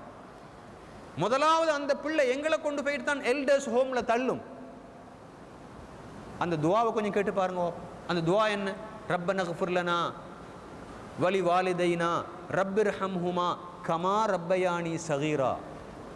நான் சின்ன பிள்ளையாக இருந்த நேரத்திலே யா அல்லாஹ் என்னை எப்படி அவர்கள் இரக்கமாக வளர்த்தார்களோ அது போன்று நீ இப்போது அவர்களுக்கு இரக்கம் காட்டுவாயாக என்றுதான் அந்த பிள்ளை துவா கேட்கும் என்று குர்ஆனிலே அல்லாஹ் சொல்லுகிறான். அந்த துவாவை நாங்கள் எல்லாரும் கேட்குறோம். ஆனால் அந்த துவாவில் உள்ள முதலாவது பகுதியை நாங்கள் மறந்துடுறோம். அந்த பிள்ளை எப்படி துவா கேட்குதான்? நான் சின்ன பிள்ளையாக இருந்த நேரம் எனக்கு எப்படி இரக்கம் காட்டினாங்களோ அது போன்று யா அல்லாஹ் இப்போது அவர்கள் வயோதிபர்களாக மாறியிருக்கிறார்கள், இப்போது அவர்களுக்கு இரக்கம் காட்டுவாயா. பாருங்க, ஒரு நிபந்தனை, ஒரு கண்டிஷன் ஒன்று இருக்கு அங்கனுக்குள்ள. முதலாவது வேலை நடக்கணும், ரெண்டாவது வேலை நடக்கிறது. முதலாவது வேலை என்ன? அந்த பிள்ளைகள் சின்ன பிள்ளைகளாக இருக்கிற நேரம் எங்களுடைய வீட்டில் இருக்கின்ற அமானத்துக்கள் என்று நினைச்சு அந்த பிள்ளைகள் மீது இரக்கம் காட்டி பாசம் காட்டி அந்த பிள்ளைகளுக்காக நாங்கள் வாழ்றோம்னு அந்த பிள்ளைகள் நினைக்கணும். அப்போதான் நாங்கள் பெருத்ததுக்கு பிறகு நாங்கள் வயோதிபர்களாக மாறினத்துக்கு பின்னால எங்களை ஹாஸ்பிட்டலுக்கு அந்த பிள்ளை கொண்டு போகும். அந்த பிள்ளையினுடைய கஷ்டத்தில் துன்பத்தில் நாங்கள் சின்ன வயசுல பங்கெடுக்கிற தாய் தகப்பனா இருக்க வேணும். அப்படி இல்லாவிட்டால் அந்த பிள்ளைகிட்ட நாங்கள் எதையும் எதிர்பார்க்கல. இன்னைக்கு நாங்கள் நிறைய ஏசுறோம், திட்டுறோம். நான் எங்களோட பிள்ளைகளுக்கெல்லாம் நாசமா போன்னு சொல்கிறோம், மிருகங்களுடைய பெயரையெல்லாம் சொல்லி அழைக்கிறோம். நாங்கள் யோசிக்கிறது இல்லை, நாங்களும் வயசாளியாக போனதுக்கு பின்னால் இந்த பிள்ளைகள் இப்படித்தான் ட்ரீட் பண்ணுவார்கள். ரசூலுல்லாஹி ஸல்லல்லாஹு அலைஹி வஸல்லம் அவர்கள் சொன்னார்கள், கமா ததீனு துதானு, நீ எப்படி மற்றவர்களை நடாத்துகிறாயோ அப்படித்தான் நீ நடாத்தப்படுவை என்று சொன்னார்கள். எங்களுடைய பிள்ளைகளுக்கு கொடுக்க வேண்டிய ஹக்குகளை நாங்கள் கொடுக்காமல் அவர்கள் எங்களுக்கு ஹக்குகளை தர வேண்டும் என்று எதிர்பார்த்தால் அது மிகப்பெரிய தவறு. அது அல்லாஹு தஆலா அப்படித்தான் அந்த செட்டப்பை வைத்திருக்கிறான். ஒரு நல்ல உதாரணம் என்று சொல்லுவார்கள். ஒரு நாள் ஒரு மகன், நல்ல வசதியாக வாழக்கூடிய ஒரு மகன், தன்னுடைய வயோதிப தகப்பனை காரில் போட்டு பின்னுக்கு சீட்டில் இருப்பாட்டி கொண்டு போயிட்டு ஒரு பாலைவனத்தில் ஒரு ஒதுக்குப்புறமான பக்கத்தில் இறக்கி விட்டுட்டு வாரார். இந்த வீட்டில் எதாவது வச்சு கொண்டிருக்கலாது அந்த மனுஷன், இந்த வாப்பாவை வச்சு கொண்டிருக்கலாது. இந்த வாப்பாவால் எங்களுக்கு சரியான தொந்தரவு. அப்படி தானே இப்போ பார்க்குறாங்க எல்லாரும். இப்போ இரக்கம், அன்பு, பாசம் அதெல்லாம் கிடையாது. இறக்கிட்டு வார நேரம் இன்னொரு ஆள் போயிட்டு கேட்குறாரு, உங்களோட மகனாது? ஓ, எங்களோட மகன் தான், நல்ல வசதியாக இருக்கிறாரோ? வசதியாக இருக்கிறார். என்னத்துக்கு வீட்டில் இறக்கி விட்டு போகிறாரு? என்னைய வீட்டில் வச்சு கொள்ளையிலான்றாரு. என்னால் அவருக்கு கஷ்டமா, அதனால தான் என்னைய கொண்டு இறக்கிட்டு போகிறார். அப்படி இது பெரிய ஆச்சரியமாகிக்கிய. வசதியான ஒரு ஆள் உங்களை வீட்டிலேயே வச்சுக்கணும்? இல்லை, அப்படி ஒன்றும் இல்லை. அதில் ஆச்சரியப்படுறது கொண்டு இல்லை. நானும் ஏண்ட வாப்பாவை அப்படித்தான் நான் நடத்தினேன், எனவே எனக்கு இந்த பனிஷ்மெண்ட் கிடைச்சிருக்குன்னு சொல்லி அவர் சொல்கிறார். அல்லாஹு தாலாவுடைய ஏற்பாடு அப்படி அமையுது. எங்களுடைய பிள்ளைகளை நாங்கள் இரக்கமாக, பாசமாக, பண்பாக வளர்க்கல, அல்லாஹு தாலா உலகத்திலேயே பனிஷ்மெண்ட் தருவான். அதைத்தான் நாங்கள் பார்த்தோம். அந்த எல்டர்ஸ் ஹோமில் இருக்கிறவங்களுக்கு நடக்கிற கதி என்னன்னு சொல்லி அல்லாஹு தாலா ஒவ்வொருவரையும் பாதுகாக்கிறது. நாங்கள் அடிக்கடி துவா செய்ய வேண்டும். துவா செய்கிறது மாத்திரமல்ல, அதை நடைமுறையிலையும் கொண்டு வருது. எங்களுக்கு வறுமையை தர வேணாம், வறுமையை தர வேணாம் என்று துவா கேட்குறோம். ஆனால் நாங்கள் யாரும் உழைக்க போகிறலண்டா வறுமை எங்கள்கிட்ட போகாது. நாங்கள் துவா கேட்குற மாதிரியே நாங்கள் வேலையை செய்ய வேண்டியது மிக முக்கியமான ஒரு விஷயம். எனவே தான் நாங்கள் என்ன செய்ய வேண்டும் என்றால், எங்களுடைய கருவறையிலேயே பிள்ளை இருக்கிற நேரம் துவா ஒன்று கேட்டுக்கொள்ளணும். மரியம் அலைஹிஸ்ஸலாம் அவங்க கருவில் இருக்கிற நேரம் அவங்களோட தாயின் தகப்பனும் அவங்கள பற்றி துவா செஞ்சாங்கன்னு குர்ஆன்ல அல்லாஹ் சொல்கிறான். எப்படி துவா செஞ்சாங்க? யா அல்லாஹ், எங்களுடைய எங்களோட வயிற்றில் வளரக்கூடிய இந்த கரு இருக்கிறதே, இந்த பிள்ளையை நாங்கள் பைத்துல் முக்கத்தஸுக்கு நேர்ந்து விட்டுட்டோம்னு சொல்லுவாங்க. நேர்ந்து விட்டுறா என்ன? பைத்துல் முக்கத்தஸ் என்ற அந்த புனிதமான அந்த பள்ளிவாசல்ட வேலைகளை இந்த பிள்ளையை நாங்கள் எதிர்காலத்தில் நாங்கள் அப்படியே விட்டு போடுவோம்னு அவனை ஏற்றி வச்சாங்க. அவங்க நினைச்சது ஆம்பளை பிள்ளைன்னு சொல்லி போடு. ஆனால் கருவில் வளர்ந்ததுன்னா பொம்பளை பிள்ளை மரியம் அலைஹிஸ்ஸலாம். அது அல்லாஹ்வுடைய ஏற்பாடு. அப்போ என்ன பாருங்க பாப்போம், அப்படித்தான் ஒரு சாலிகான ஒரு தாயின் தகப்பனும் இருக்க வேண்டும். அவங்க அந்த குழந்தை வளர்ற நேரமே அல்லாஹ்விடத்தில் துவா கேட்க வேணும். ஏன் உடல் உறவில் ஈடுபட்ட நேரமே துவாவுக்காக வேண்டி ஒரு துவா ஒன்று இருக்குது இல்லையா? அதெல்லாம் நாங்கள் கவனிக்கிறோம் இல்லையே? இன்றைக்கு எவ்வளோ மோசமாக நடந்து கொள்கிறோம். அப்போ எனவே கருவில் இருக்கிற பொழுதே துவா செய்ய வேண்டும். நல்ல பெயர் அந்த பிள்ளைக்கு நாங்கள் சூட்ட வேண்டும். பால் ஊட்ட வேண்டும் 2 வருஷம் கட்டாயமாக. அல் வாலிதாத்து யுர்திஅன அவுலாதஹுன்ன ஹவுலைனி காமிலைன். அல்லாஹ் தெளிவாக சொல்ல, 2 வருஷம் கட்டாயம் பால் ஊட்டியாகும், தாய் ஊட்டியாகும். வேறு எந்த காரணங்களை காட்டியும் புட்டிப்பால்ன்றதை கொடுக்கக்கூடாது. இப்போ நவீன வைத்தியர்களும் அதைத்தான் சொல்கிறான். குர்ஆன் சொல்லுவது பரிபூர்ணமாக 2 வருஷம். 2 வருஷம்னு மட்டும் சொல்லலை, காமிலை நீ பரிபூர்ணமாக கொடுக்க வேண்டும். இடையில நிப்பாட்டுன்றது குர்ஆனுடைய கட்டளைக்கு மாற்றம் செய்கிறான். அதில் எந்த சந்தேகமும் இல்லை. இன்றைக்கு என்னதுக்கு தாய் தகப்பனுக்கு பிள்ளைகள் கட்டுப்படுறல, தாயினுடைய பாலை குடிச்சு வளரல அந்த பிள்ளைகள். அந்த பிள்ளைகளிடத்தில் மனித பண்புகள் குறைஞ்சி போய்த்தீங்க. அது அல்லாஹ் தாலா கொடுக்குற பனிஷ்மெண்ட். இந்த பாலை கொடுக்குற நேரம் தாய்மார்களுக்கு நாங்கள் சொல்லணும், முக்கியமாக அந்த பாலை கொடுக்குற நேரம் அந்த மடியில் அந்த பிள்ளையை நாங்கள் வச்சு கொண்டிருக்கிற நேரம் நாங்கள் பாலை மாத்திரம் கொடுக்கல, அந்த அந்த எங்களுடைய பண்பாடுகளையும் சேர்த்து தான் கொடுக்குறோம். எங்களுடைய இறக்கத்தை நாங்கள் கொடுக்குறோம். அந்த உஷ்ணம் இருக்குதே, அந்த அந்த மடியில் கிடைக்கிற அந்த உஷ்ணம், அதுக்கு நிகராக ஒரு உஷ்ணம் இந்த உலகத்தில் இல்லை. அது எவ்வளோ பெரிய இடத்துல நீங்கள் வச்சாலும் அல்லாஹு தாலா அப்படித்தான் அதை ஏற்படுத்திக்கிறான். அதுக்கு நிகரான ஒரு உஷ்ணம், அது மாதிரி ஒரு இடம் வேற எங்கேயும் கிடைக்காது. அது 2 வருஷம் அது கிடைக்கணும். அந்த பிள்ளைக்கு கிடைக்கல, அது பனிஷ்மெண்டாக மறுவா வரும். அந்த பாம்பு மறுவா கொத்துறதுக்கு வரும். அந்த பிள்ளை நினைக்கணும், என்னுடைய தாய் 2 வருஷமா எனக்கு பால் தந்திக்கிறாங்க, தன்னுடைய இரத்தத்தை உருக்கி தந்திக்கிறாங்க பாலாக நினைக்கணும். அன்பு காட்டுறத்தினுடைய அடையாளமாக அது இருக்கின்னு விளங்க வேணும். இது சிலாக்களுக்கு வயிற்றுல பிள்ளையை சுமக்கிறதே ஒரு வெக்கம், பால் கொடுக்கறது இன்னொரு வெக்கம், அழகு பெய்த்திருமோன்னு ஒரு பயம். அல்லாஹு தாலா ஏன் அந்த பால் கொடுக்கறதுக்கான உறுப்பை வச்சிருக்கிறான்டா, அந்த வேலையை அந்த உறுப்பு செய்யணும். அப்படி இல்லாட்டி அந்த கேன்சர் எல்லாம் வாரு, இந்த பிரஸ்ட் கேன்சர்னு சொல்கிறீங்க, இதெல்லாம் வாரத்துக்கான காரணங்களை தேடிக்கொண்டு போனால் அதுவும் ஒரு காரணம். பாலை டைமுக்கு கொடுக்குறல்ல, அதை வத்த வைக்கிறதுக்கு வேறு ஏற்பாடுகள். அல்லாஹ்வுடைய தீனை விட்டு மாறிக்கொண்டு போகிற நேரம் இதெல்லாம் நடக்கத்தான் செய்யும் உலகத்தில். எனவே பால் ஊட்ட வேண்டும். பிள்ளை கிடைச்சதுக்கு பிறகு அக்கீக்கா கொடுக்க வேணும். படுக்கையிலிருந்து பிரித்து பார்க்க வேணும். அது எப்போ? 7 வயசாகிற நேரத்திலேயே எங்களுடைய படுக்கையிலிருந்து எங்களுடைய பிள்ளையை நாங்கள் செப்பரேட் பண்ண வேண்டும். எங்களுடைய பிள்ளையை எங்களுடைய படுக்கையிலிருந்து நாங்கள் செப்பரேட் பண்ண வேண்டும். 7 வயசில் தொழும்படி சொல்ல வேண்டும். 10 வயதாகியும் தொழாவிட்டால் அடிக்க வேண்டும். தெரியுமா? இந்த விஷயத்தை கொஞ்சம் கவனமாக நாங்கள் விலகிக் கொள்வோம். இந்த விஷயத்தை நான் கொஞ்சம் கவனமாக விலகிக் கொள்வோம். சில இடங்களில் நாங்கள் ஒரு முக்கியமான ஒரு இடத்துக்கு நாங்கள் போனோம். அங்கே போனால் ஒரு டீச்சர் வந்து எங்கள்கிட்ட சொல்கிறாங்க, நாங்கள் ஒரு காலேஜ் ஒன்று நடத்துகிறோம். அந்த காலேஜில் ஒரு 3-4 பொம்பளை பிள்ளைகள் ஈக்கிறாங்க, ஒரு 15-16 வயசு குமர பிள்ளைகள் ஈக்கிறாங்க. எல்லாம் கவனமாக கேட்டுக்கொள்ளணும். அந்த பிள்ளைகளில் ஒரு 3-4 பிள்ளைகள் மனசு பாதிக்கப்பட்டிருக்கிறாங்க. அவங்க ஒரு ஜாதி உலகத்தில் வாழ்கிறாங்க, ஏறத்தாழ கொஞ்சம் பைத்தியம் மாதிரி. என்னென்னு காரணம் தேடிக்கொண்டு போனால் அந்த பிள்ளைகளுடைய தாய் தகப்பன்ட்டு இஸ்லாம் கிடையாது, மார்க்கம் இல்லை. பிள்ளைகளை பக்கத்தில் வச்சுக்கொண்டே அவங்க செய்கிற தனிப்பட்ட வேலையை செஞ்சிருக்கிறாங்க. யாரு? தாயும் தகப்பன். அவங்களோட தனிப்பட்ட வேலை, அதை நாங்கள் சொல்ல தேவையில்லை. பிள்ளைகளை வச்சு கொண்டு செய்கிறதாக இருந்தால் அது மனிதர்கள் என்று சொல்லலாமா? பிள்ளைகளை பக்கத்தில் வச்சு கொண்டு தங்களுடைய அந்த தனிப்பட்ட வேலையை செஞ்சிட்டாங்கண்டா அந்த பிள்ளைகள் பார்த்தா அவங்கள மதிக்குமா அந்த தாய் தகப்பன்? அந்த பிள்ளைகளுக்கு பைத்தியம் பிடிச்சிட்டு, அந்த பிள்ளைகளுக்கு பைத்தியம் பிடிச்சி இதெல்லாம் நடக்குது உலகத்தில். எனவே அந்த டீச்சரை வந்து எங்கள்கிட்ட சொல்கிறாங்க, நீங்கள் எங்கேயாவது பேசுகிற நேரத்தில் இதுகளை கொஞ்சம் சொல்லி காட்டுங்க சார்ன்னு சொல்லி போட்டு எங்கள்கிட்ட சொன்னாங்க. அதனால தான் உங்களுக்கு நாங்கள் சொல்கிறோம், இதெல்லாம் கற்பனையில் அல்ல, காதால் நேரடியாக சம்பந்தப்பட்ட டீச்சரை வந்து எங்கள்கிட்ட சொல்லி நாங்கள் உங்கள்கிட்ட சொல்கிறோம். எனவே தான் குர்ஆனில் சொல்லப்பட்டிருக்குது, பருவ வயதை அடையாத பிள்ளைகளாக இருந்தால், சூரத்து நூர் என்ற அத்தியாயத்தில் அல்லாஹ் சொல்கிறான். இதெல்லாம் விரிவாக பேச வேண்டிய விஷயம், சுருக்கமாக நாங்கள் சொல்கிறோம். அல்லாஹ் எப்படி சொல்கிறான்?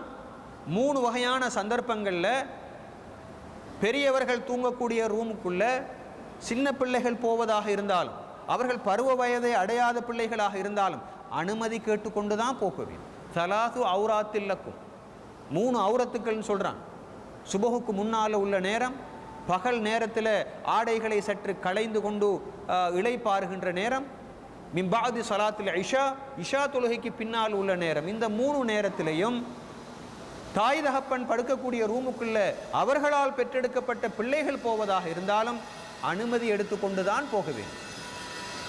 இது நான் சொல்லல, ரப்புல் ஆலமீன் அல்லாஹு தாலா சூரத்து நூர் எனப்படக்கூடிய அத்தியாயத்திலே சொல்லுகின்ற மிக முக்கியமான ஒரு கட்டுப்பாடு.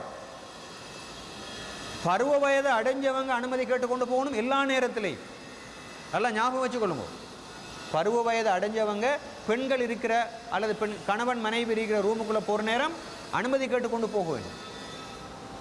உதாரணமாக இப்னு அப்பாஸ் ரலியல்லாஹு தஆலா கேட்குறாங்க, ரசூல் ஸல்லல்லாஹு அலைஹி வஸல்லம் அவங்க இடத்துல, நான் என்னுடைய தாய் இருக்கின்ற அறைக்குள் போவதாக இருந்தாலும் அனுமதி கேட்டுக்கொண்டு தானா போக வேண்டும்? ரசூல் ஸல்லல்லாஹு அலைஹி வஸல்லம் அவங்க சொல்கிறாங்க, ஆம், உன்னை பெற்றெடுத்த தாய் இருக்கின்ற அறைக்குள் நீ போவதாக இருந்தாலும் அனுமதி கேட்டுக்கொண்டு தான் போகும். ஏன்? உன்னுடைய தாய் ஆடை இல்லாத நிலையில் பார்ப்பதை, தாயை ஆடை இல்லாத நிலையில் நீ பார்ப்பதை விரும்புவாயா என்று கேட்டார். அப்படித்தானே? ஒரு பெண் தூங்கக்கூடிய அறையை பொறுத்தவரையில் சில நேரம் ஆடைகள் விலகக்கூடிய வாய்ப்பு இருக்கிறது. அவளால் பெற்றெடுக்கப்பட்ட சொந்த மகனுடைய கண்ணில் கூட அந்த பெண்ணுடைய ஔரத்துக்கள் பட்டுவிடக்கூடாது என்று ரசூல் ஸல்லல்லாஹு அலைஹி வஸல்லம் அவர்கள் சொல்லியிருக்கிறார். இன்றைக்கு அப்படியா? மிக தெளிவாக சொல்றதாக இருந்தால் இதெல்லாம் பேச வேண்டிய இடங்கள் வேறு என்று நான் நினைக்கிறேன். மிக தெளிவாக பேசுறது கஷ்டம். சில விஷயங்களை கணவனும் மனைவியும் அவர்களுடைய அந்த தாம்பத்திய உறவோடு தொடர்பான அந்த சின்ன சின்ன விஷயங்களை கூட பிள்ளைகளை வச்சுக்கொண்டு ஒரு நாளும் செய்யக்கூடாது. அப்படி செய்வார்களாக இருந்தால் அந்த பிள்ளைகளுக்கு பைத்தியம் பிடிக்கும் முதலாவது. அப்படியும் இல்லாவிட்டால் அந்த பிள்ளைகளுக்கு இந்த தாய் தகப்பனை பற்றி எந்த மரியாதையும் இல்லாமல். எனவே தான் சொல்லப்பட்டிருக்கிறது 7 வயசில் 10 வயசில் ஆகிற நேரத்தில் பொம்பளை பிள்ளைகளாக இருந்தாலும் ஆம்பளை பிள்ளைகளாக இருந்தாலும் அவர்களை தாய் தகப்பனுடைய படுக்கையை விட்டும் வேறாக்கவே, அவங்களுக்கு தனியான ஒரு ரூம் கொடுத்துறவே. அல்லது இந்த சேரிப்புறங்களை பாருங்கள் எப்படி அதில் கஷ்டமாக இருக்கும்னு நான் நினைக்கிறேன். அதுக்கு சில ஏற்பாடுகளை நாங்கள் செஞ்சு கொள்ளுவேன். பல இடங்கள் அந்த பிரச்சனை இருக்கிறது. எனவே இந்த விஷயங்கள் எல்லாத்தையும் நாங்கள் எங்களோட பிள்ளைகளுக்கு நாங்கள் செய்கிறோமா என்று நாங்கள் சிந்திச்சு பார்ப்போம். பெற்றோர்களை பொறுத்தவரையில் அவங்களுடைய பிள்ளைகள் மோசமாக இருக்கிறதுக்கு இன்னும் ஒரு காரணமும் இருக்கிறது. நான் இந்த இடத்தில் சுட்டி காட்ட விரும்புகிறேன். தாயும் தகப்பனும் ஒழுங்கானவர்களாக இல்லாமல் இருந்தாலும் அவர்களுக்கு கிடைக்கின்ற பிள்ளைகள் ஒழுங்கானவர்களாக இருக்க மாட்டார். உதாரணமாக வச்சுக்கொள்வோம். இப்போ என்ன செய்யறேன்டா, இஸ்லாம் எதிர்பார்க்குது ஒரு தாயும் ஒரு பிள்ளையை நல்ல பிள்ளையாக உருவாக்கணுமாக இருந்தால் அந்த பிள்ளையினுடைய தாய் தகப்பன் இருக்கிறார்களே அவர்கள் திருமணத்துக்கு முன்னால் இருந்தே திட்டம் போடணும். அதுக்கு எப்படி திருமணத்துக்கு முன்னால் இருந்து திட்டம் போடுறது? சாலிகான சோடிகளை அடைஞ்சு கொள்ளணும். சாலிகான சோடிகள் இல்லாமல் அவங்க 2 பேரும் உடலுறவு கொண்டு பிள்ளைகள் கிடைக்குமாக இருந்தால் பிள்ளைகளும் சாலிகா வரமாட்டார். அது உலகத்தில் உள்ள நியதி, அதில் எந்த சந்தேகமும் இல்லை. நாங்கள் பார்க்குறோம், ஒரு நாளைக்கு ஒரு 5 படம் பார்க்குதா ஒரு பெண், பிள்ளைகிட்ட எப்படி 5 நேரத்தில் தொழுகை எதிர்பார்க்கலும்? ஒரு தகப்பன் ஒழுக்கம் கெட்டவராக இருக்கிறார், மது அருந்து கொண்டு வீட்டுக்கு வருகிறார் என்றால் அந்த பிள்ளையை எப்படி எதிர்பார்க்கலும்? நல்ல பிள்ளையாக எதிர்பார்க்கலும் மிச்சம் கஷ்டம். சில நேரங்களில் சேத்துல மலர்ந்த இந்த என்ன தாமரைன்னு சொல்லுவாங்க, அப்படியான ஒரு சூழ்நிலை இருக்குதான், இல்லைன்றதல்ல. சில மோசமான தாய் தகப்பனுக்கு நல்ல பிள்ளைகள் கிடைக்கும். ஆனால் நாங்கள் முக்கியமாக பார்த்துக்கொள்ளணும், இந்த சாலிகான 2 பேரும் இந்த மன வாழ்க்கையில் இணைகிற நேரத்தில் தான் நிச்சயமாக அவங்களுக்கு கிடைக்கிற பிள்ளையும் சாலிகான பிள்ளையாக மாறும். மிக முக்கியமாக செய்ய வேண்டிய இன்னொரு வேலை இருக்கிறது. எங்களுடைய குடும்ப வீட்டு சூழலை பிள்ளைகளுக்கு மிச்சம் விருப்பத்துக்குரிய ஒரு சூழலாக நாங்கள் மாற்றி கொடுக்குறோம். நான் ஒரு உதாரணத்தை நான் உங்களுக்கு சொல்கிறேன். பிள்ளைகள் எங்கே தான் போனாலும் வீட்டுக்கு திரும்பி வரணும்ன்றத்தில் மிச்சம் ஆர்வமாக இருக்கிறாங்க என்றால் அந்த வீட்டு சூழல் அவங்களுக்கு சரியான விருப்பமான சூழல் என்பது அர்த்தமாகும். அப்படிதானே? அப்படி அல்ல, வீட்டுக்குள்ளே வந்தால் எப்போ தான் வீட்டை விட்டு வெளியே போகணும்னு யோசிக்கிறாங்கண்டோ அந்த சூழல், அந்த வீட்டு சூழல் அந்த பிள்ளைக்கு பொருத்தமான சூழல் அல்ல. அந்த பிள்ளை சரியான கவலையோடு தான் வீட்டுக்குள்ளே இருக்கும். எந்த நேரம் வெளி ஆக்களோட தொடர்பு தான் அதுக்கு இருக்கும். ஏன்னா அந்த பிள்ளைக்கு தேவையான அன்பு, இரக்கம், பாசம், அரவணைப்பு, பாதுகாப்பு எல்லாம் வீட்டுக்குள்ளே கிடைக்கல. வாப்பா அடிக்கிறார் எந்த நேரம், உம்மாவோட சண்டை, வீட்டுக்குள்ளே மது அருந்து போட்டு வந்து அந்த வீட்டில் சரியான கலாட்டாவாக இருக்குதுன்னா அந்த பிள்ளை அந்த வீட்டுக்குள்ளே வந்து இருக்க மாட்டாது. அந்த பிள்ளை ஒரு நாளும் வீட்டுக்குள்ளே நிம்மதியை காண மாட்டாது. அந்த பிள்ளைக்கு ஒரு நாளும் சந்தோஷம் இருக்க மாட்டாது. எனவே என்ன செய்ய வேண்டும்? ஆரோக்கியமான ஒரு வீட்டு சூழலை, குடும்ப சூழலை நாங்கள் உருவாக்கி கொடுக்கணும். எங்களுடைய பிள்ளைகள் சந்தோஷமான சூழல், மிகவும் நிம்மதியான ஒரு சூழல். அந்த பிள்ளை வீட்டுக்குள்ளே வார நேரமே அஸ்ஸலாமு அலைக்கும்னு சலாம் சொல்லுவோம் அந்த பிள்ளைக்கு. மகன் நீங்கள் இப்போ வாரீங்க, மகள் நீங்கள் வீட்டுக்குள்ளே வாரீங்க, எப்படி படிச்சிங்களா? ஸ்கூலில் மதரசாவில் ஹிஃபில் பண்ணினீங்களா?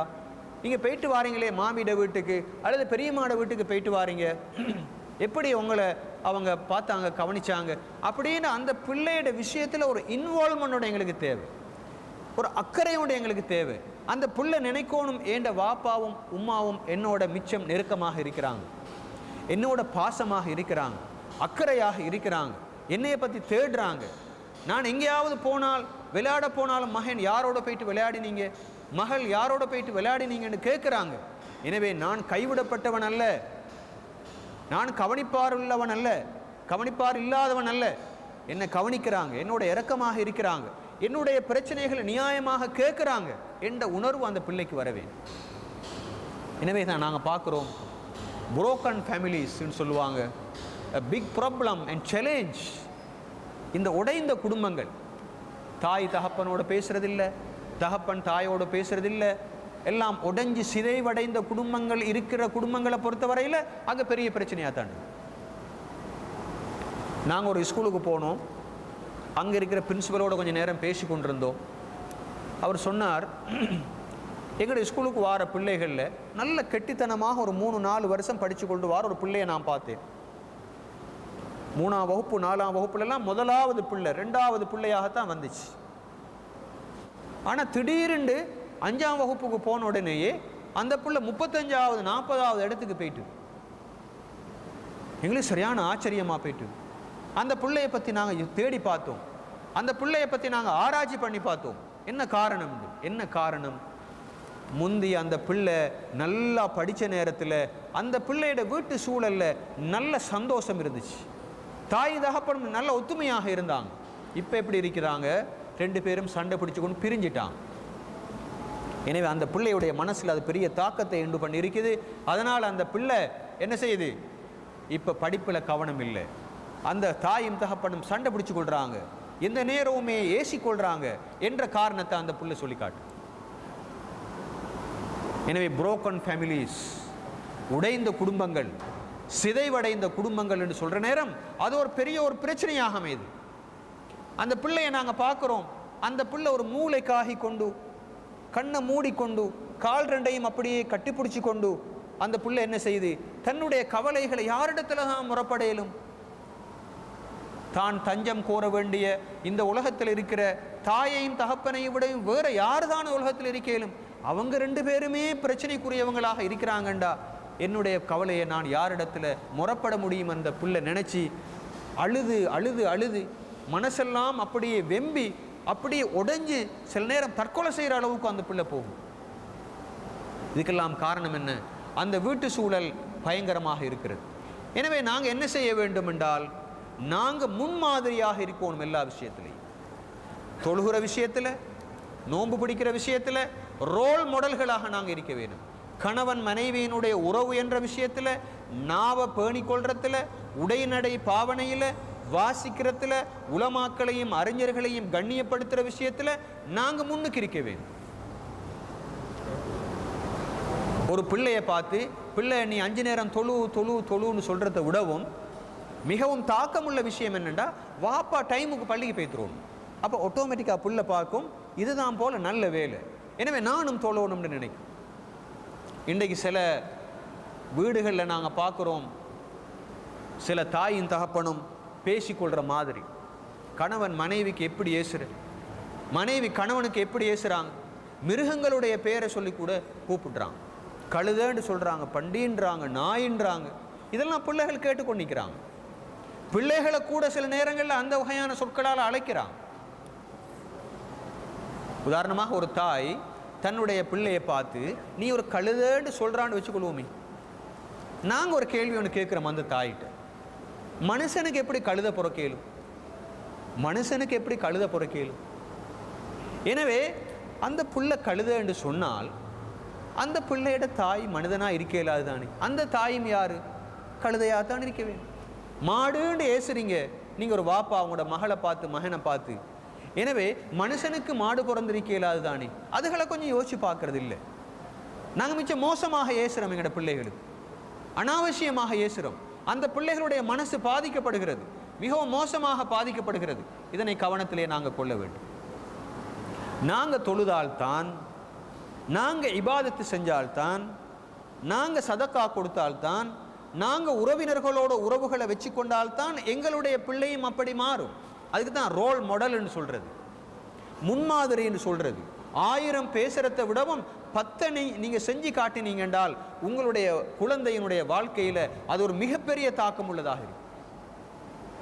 சிலாக்கள் இருக்கிறாங்க, நான் பார்க்குறோம், அவங்களுக்கும் அவர்களுடைய மனைவிமாருடைய குடும்பத்துக்கும் இடையில் குடும்பத்தார் நல்ல உறவு கிடையாது. எப்போவுமே அவங்க என்ன செய்வாங்கன்னா தன்னுடைய மனைவியினுடைய குடும்பத்தாரை 2ஆம் தரமாக மதித்து ஏசி தான் பிள்ளைகள்கிட்ட கதைச்சு கொண்டிருப்பாங்க. அதே மாதிரி சில மனைவிமார் இருக்கிறாங்க, சில கணவன்மாருடைய குடும்பத்தோரோட அவங்களுக்கு ஒத்துமை கிடையாது. அவங்க எப்போதுமே அவங்கள ஒதுக்கித்தான் பார்ப்பாங்க. அப்படி பார்க்குற நேரம் அந்த பிள்ளையும் அதை பார்த்து கொண்டிருக்குது இல்லையா? அந்த பிள்ளையும் அதை பார்க்குது, என்னுடைய தாயும் தகப்பனும் உறவு ஜனங்களோட நல்ல உறவு இல்லை, எனவே நானும் உறவாக இருக்க வேண்டிய தேவையில்லைன்னு முடிவுக்கு அது வருது. அது சரிதான் கருது. தாய் செஞ்சா தகப்பன் செஞ்சா அது சரியாத்தான் இருக்கும் நினைக்குது. எனவே எங்களுடைய வாழ்க்கையில் அது முன்மாதிரி தேவைப்படுகிறது. நாங்கள் என்ன செய்ய வேணும்? அறிவை கற்பிக்க வேணும். கற்பிப்பதற்கான ஏற்பாடுகளை எங்களுடைய வீட்டில் நாங்கள் செய்ய வேண்டும். எங்களுடைய வீட்டில் ஒரு லைப்ரரி இருக்க வேண்டும். எங்களுடைய வீட்டில் ஈமானுக்கான பயிற்சி வழங்கப்பட வேண்டும். இபாதத்துக்கள் ஆர்வமூட்டப்பட வேண்டும். உடை நடை பாவனையிலே நாங்கள் சொல்லிக் கொடுக்க வேண்டும். மஹரம் யார், அஜ்னபி யார், நண்பர்கள் யார், எதிரிகள் யார் என்று பிள்ளைக்கு நாங்கள் வகை தொகையாக சொல்லிக் கொடுக்க வேண்டும். இன்றைக்கு நாங்கள் பார்க்குறோம், சில வீடுகளில் மகனோட சர்வசாதாரணமாக பழகுறாங்க, பெரியப்பாட மகனோட சர்வசாதாரணமாக பழகுறாங்க. ஆனால் அந்த சாட்சியிட மகனை பெரியப்பாட மகனை கல்யாணம் முடிக்கலாமே அப்படின்னு சொல்லி தெரியாது. அது அஜ்னபிய மஹரம் எல், அது அஜ்னபி. நாங்கள் இன்னும் சொல்லிக் கொடுக்கல அந்த விஷயத்தை. உடுப்பை பொறுத்த வரையில் எது ஹிஜாப், உடம்பின் பகுதிகள் என்னென்ன பகுதிகள் மறைக்கப்படணும் என்றதை நாங்கள் பருவ வயது அடைஞ்சால் சொல்லிக் கொடுக்கணும். எங்களோட பிள்ளை சொல்லிக் கொடுக்குறதுக்கு ஏற்பாடு எங்களோட வீட்டில் இல்லைண்டா நான் அஹதியாவுக்கு அனுப்பணும், மதரசாவுக்கு அனுப்பணும், அதுக்கு தேவைப்பட்ட கிளாஸுகளுக்கு நாங்கள் அனுப்ப வேணும். நாங்கள் நல்ல நல்ல உஸ்தாதுமார்கிட்ட அனுப்பி அந்த பிள்ளைகளுக்கான பயிற்சியை நாங்கள் கொடுக்க வேண்டும். எனவே மிக முக்கியமான சில பகுதிகள் இருக்கின்றன, அவடத்தை நாங்கள் கவனத்திலே கொள்ள வேண்டும். அதே நேரத்தில் எமது பிள்ளைகளுக்கு தேவையான செலவினங்களை கொடுக்கறதுக்கு நாங்கள் ஒரு நாளும் தயங்கக்கூடாது, கஞ்சத்தனம் காட்டக்கூடாது. நாங்கள் ஒரு நாளும் தயங்கக்கூடாது. ரசூல் ஸல்லல்லாஹு அலைஹி வஸல்லம் அவர்கள் சொன்னார்கள், ஒரு மனிதன் ஒரு அடிமையை விடுதலை செய்வதற்கு ஒரு தீனாரை செலவழிக்கிறான் என்றால் அதனை விடவும், ஒரு மனிதன் ஒரு மிஸ்கீனுக்கு ஒரு தீனாரை கொடுக்கின்றான் என்றால் அதனை விடவும், ஒரு மனிதன் தனது குடும்பத்தாருக்காக வேண்டி ஒரு தீனாரை கொடுக்கின்றான் என்றால் அந்த தீனார் தான் சிறந்த தீனாராக இருக்கும் என்று ரசூல் ஸல்லல்லாஹு அலைஹி வஸல்லம் அவர்கள் சொன்னார். இன்றைக்கு சிலரை பார்க்குறோம், அவங்க நிறைய வேலைகள் செய்வாங்க, நிறைய சதகாக்கள் ஜகாத்துகள் எல்லாம் கொடுப்பாங்க. ஆனால் அவர்களுடைய பிள்ளைகளுடைய அடிப்படையான மருத்துவ தேவைகள், அவர்களுடைய அடிப்படையான தேவைகளுக்கு அவங்க செலவழிக்கிறது மிச்சம் குறைவாகத்தான் இருக்கும். அதனை ரசூல் ஸல்லல்லாஹு அலைஹி வஸல்லம் அவர்கள் சொன்னார்கள், ஒரு மனிதன் சதக்கா செய்வதனை விடவும் சிறந்த சதக்கா என்னவென்றால் தன்னுடைய குடும்பத்தாருக்கு தேவையான செலவுகளை அவன் கொடுப்பதாகும் என்று சொல்லி காட்டினார்கள். எனவே அது ஒரு விரிவான பகுதி. எல்லாவற்றையும் நாங்கள் இந்த இடத்திலே சொல்லவில்லை. நாங்கள் முடிப்பதற்குரிய கட்டத்துக்கு நாங்கள் வந்திருக்கிறோம். இந்த இடத்திலே ஒரு முக்கியமான விஷயத்தை நான் ஞாபகப்படுத்த விரும்புகிறேன். பிள்ளைகளுக்கும் அவர்களுடைய பெற்றார்களுக்கும் இடையிலே நெருக்கமான உறவு வேண்டும். ஒரு மிகவும் இறுக்கமான தொடர்பும் உறவும் தேவைப்படுகிறது. ஒரு நாள் ரசூலுல்லாஹி ஸல்லல்லாஹு அலைஹி வஸல்லம் அவர்களை பார்ப்பதற்கு சஹாபாக்களிலே சிலர் வருகிறார்கள், அவர்களுடைய வீட்டுக்கு வருகிறார்கள். வந்த நேரத்தில் ரசூல் ஸல்லல்லாஹு அலைஹி வஸல்லம் அப்படி எப்படி இருக்கிறாங்க? அவங்க தவண்டு கொண்டிருக்கிறாங்க, வீட்டுக்குள்ளே தவழ்றாங்க. அவங்களோட முதுகுக்கு மேலே யார் இருக்கிறாங்க? ஹசன் ஹுசைன் என்ற 2 பேர பிள்ளைகளும் முதுகுக்கு மேலே இருக்கிறாங்க. சுப்ஹானல்லாஹ், இது எப்படி இருக்கும்? நீங்கள் ஏண்ட வீட்டுக்கு வாரீங்க, நான் ஏண்ட வீட்டில் இப்படி தவண்டு கொண்டு இருக்கிறேன், ஏண்ட முதுகுக்கு மேலே 2 பிள்ளைகள் இருக்கிறாங்கன்றா நீங்கள் என்ன சொல்லுவீங்க? இந்த ஆளுக்கு ஏதோ பைத்தியமாகிக்கும், அப்படித்தானே? இவருக்கு பைத்தியமாகி இவ்வளோ வேலையை விட்டு போட்டு இந்த பிள்ளைகளோட விளையாடி கொண்டிருக்கிறார், அதுவும் முதுகுக்கு மேலே ஏற்றி கொண்டிருக்கிறார் இந்த 2 பிள்ளைகளையும், இவருக்கு என்னவாவது பிரச்சனையாயிருக்கும் அப்படின்னு சொல்லி நாங்கள் நினைப்போம். ரசூல் ஸல்லல்லாஹு அலைஹி வஸல்லம் அவங்க எவ்வளோ பெரிய தாய், எவ்வளோ பெரிய பொறுப்புள்ள மனுஷன், எவ்வளோ பெரிய உன்னதமான மனிதன், அவங்களுக்கு ஒவ்வொரு செகண்டும் மிகவும் பெருமதியானது. அப்படி இருந்தும் வீட்டுக்கு வந்தால் அவரும் ஒரு சின்ன பிள்ளையாக மாறிடுவார். இப்படி சவாரி செய்கிறது எதுக்காக வேண்டி? அந்த பிள்ளைகளுடைய விருப்பம் அது. அந்த பிள்ளைகள் விரும்புகிறாங்க, அப்பா வந்தால் அப்பா இப்படி தான் இருப்பார், அப்பா விளையாடுவார், கொஞ்சுவார். அந்த பிள்ளைகளுக்கு வீட்டுக்கு வார நேரம் என்னத்தையாவது தீன் பண்டத்தை எடுத்துக்கொண்டு வந்து அவங்களோட இருந்து தின்னுவார், சிரிப்பார், கதைப்பார்.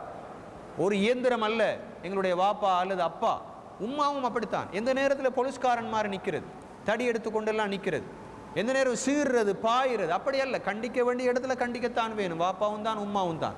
வாப்பாவை பற்றி பிள்ளைகளுக்கு எப்படி தெரியுமா இருக்க வேணும்? அவர் மிச்சம் கடுமையான மனுஷன். உம்மாவை பற்றி எப்படி இருக்கணும்? மிச்சம் கடுமையான பொம்பளை. தவறு செஞ்சால் கடுமையான தண்டனை கிடைக்கும். அதே மாதிரி நாங்கள் நல்லா இருந்தால் எங்களோட உலகத்தில் அது மாதிரி இரக்கம் எங்களோட உம்மா வாப்பாவை தவிர வேறு யாரும் இல்லைன்னு நினைக்கக்கூடிய அளவுக்கு நாங்கள் நடந்து கொள்வோம். ரெண்டு மாதிரியும் இருக்கவே, எடுத்ததுக்கெல்லாம் நொஞ்சு கொடுக்குறதும் அல்ல, எடுத்ததுக்கெல்லாம் கடிந்து கொள்றதும் அல்ல. இப்போ பாருங்க வாப்பம், இந்த சம்பவத்திலேருந்து என்ன நாங்கள் விளங்குகிறோம்? ரசூல் ஸல்லல்லாஹு அலைஹி வஸல்லம் அவங்க எவ்வளோ இரக்கமாக இருந்திருப்பாங்க. அந்த பிள்ளைகள் ரெண்டு பேரும் முதுகுற ஏறுற அளவுக்கு அந்த பிள்ளைகளோட இரக்கமும். நாங்கள் கொஞ்சம் யோசிச்சு பார்ப்போம், எங்களுடைய பிள்ளைகளோட நாங்கள் எந்த அளவு தூரம் இரக்கமாக இருந்திருப்போம். அதை விடவும் ஒரு அற்புதமான சம்பவம் நடக்குது. ஒரு நாள் ரசூல் ஸல்லல்லாஹு அலைஹி வஸல்லம் அப்படி தொழுவிச்சு கொண்டிருக்கிறாங்க, ஜமாத்து தொழுகையை நடத்தி கொண்டிருக்கிறாங்க. அந்த நேரம் பார்த்தா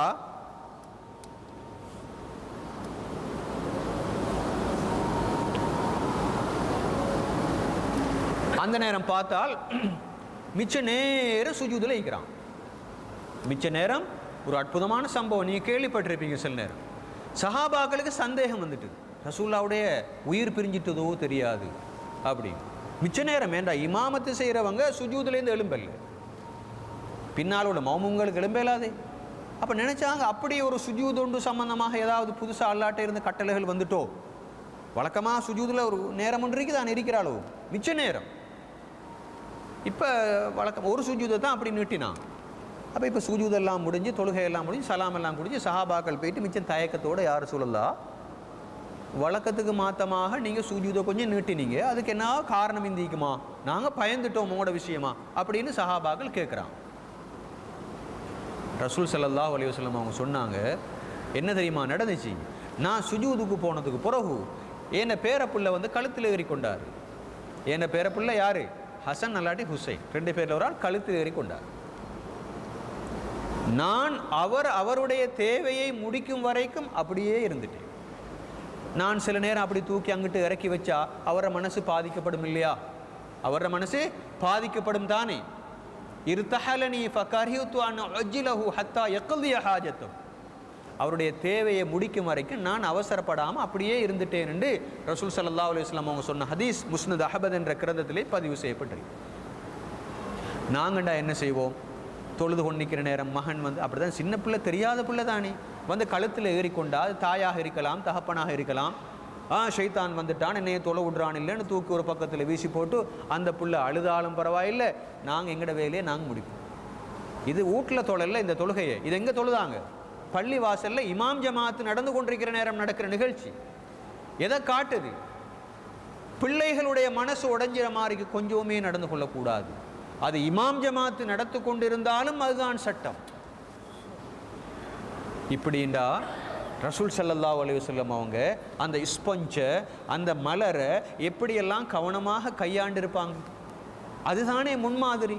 புல்ல வளர்க்குறதுக்கு எவ்வளோ ஒரு அழகான முன்மாதிரியை காட்டியிருக்கிறாங்க. நாங்கள் நிறைய அப்படி பார்க்கலாம், வீடுகள்லாம் அப்படி நடக்கும். உம்மாவுக்கு மேலால் புல்ல ஏறிக்கொள்ளும், அப்படிதானே? உம்மாவுக்கு மேலால் ஏறிக்கொள்ளும், ரசூலுல்லாஹ்வுடைய தலைக்கு மேலால் ஏறிக்கொண்டாண்டா அந்த காலத்தில் இருந்த பிள்ளைகள் தானே இந்த காலத்திலையும் இருக்குது. அப்படியான நேரத்தில் நாங்கள் கோவிக்க இயலாது.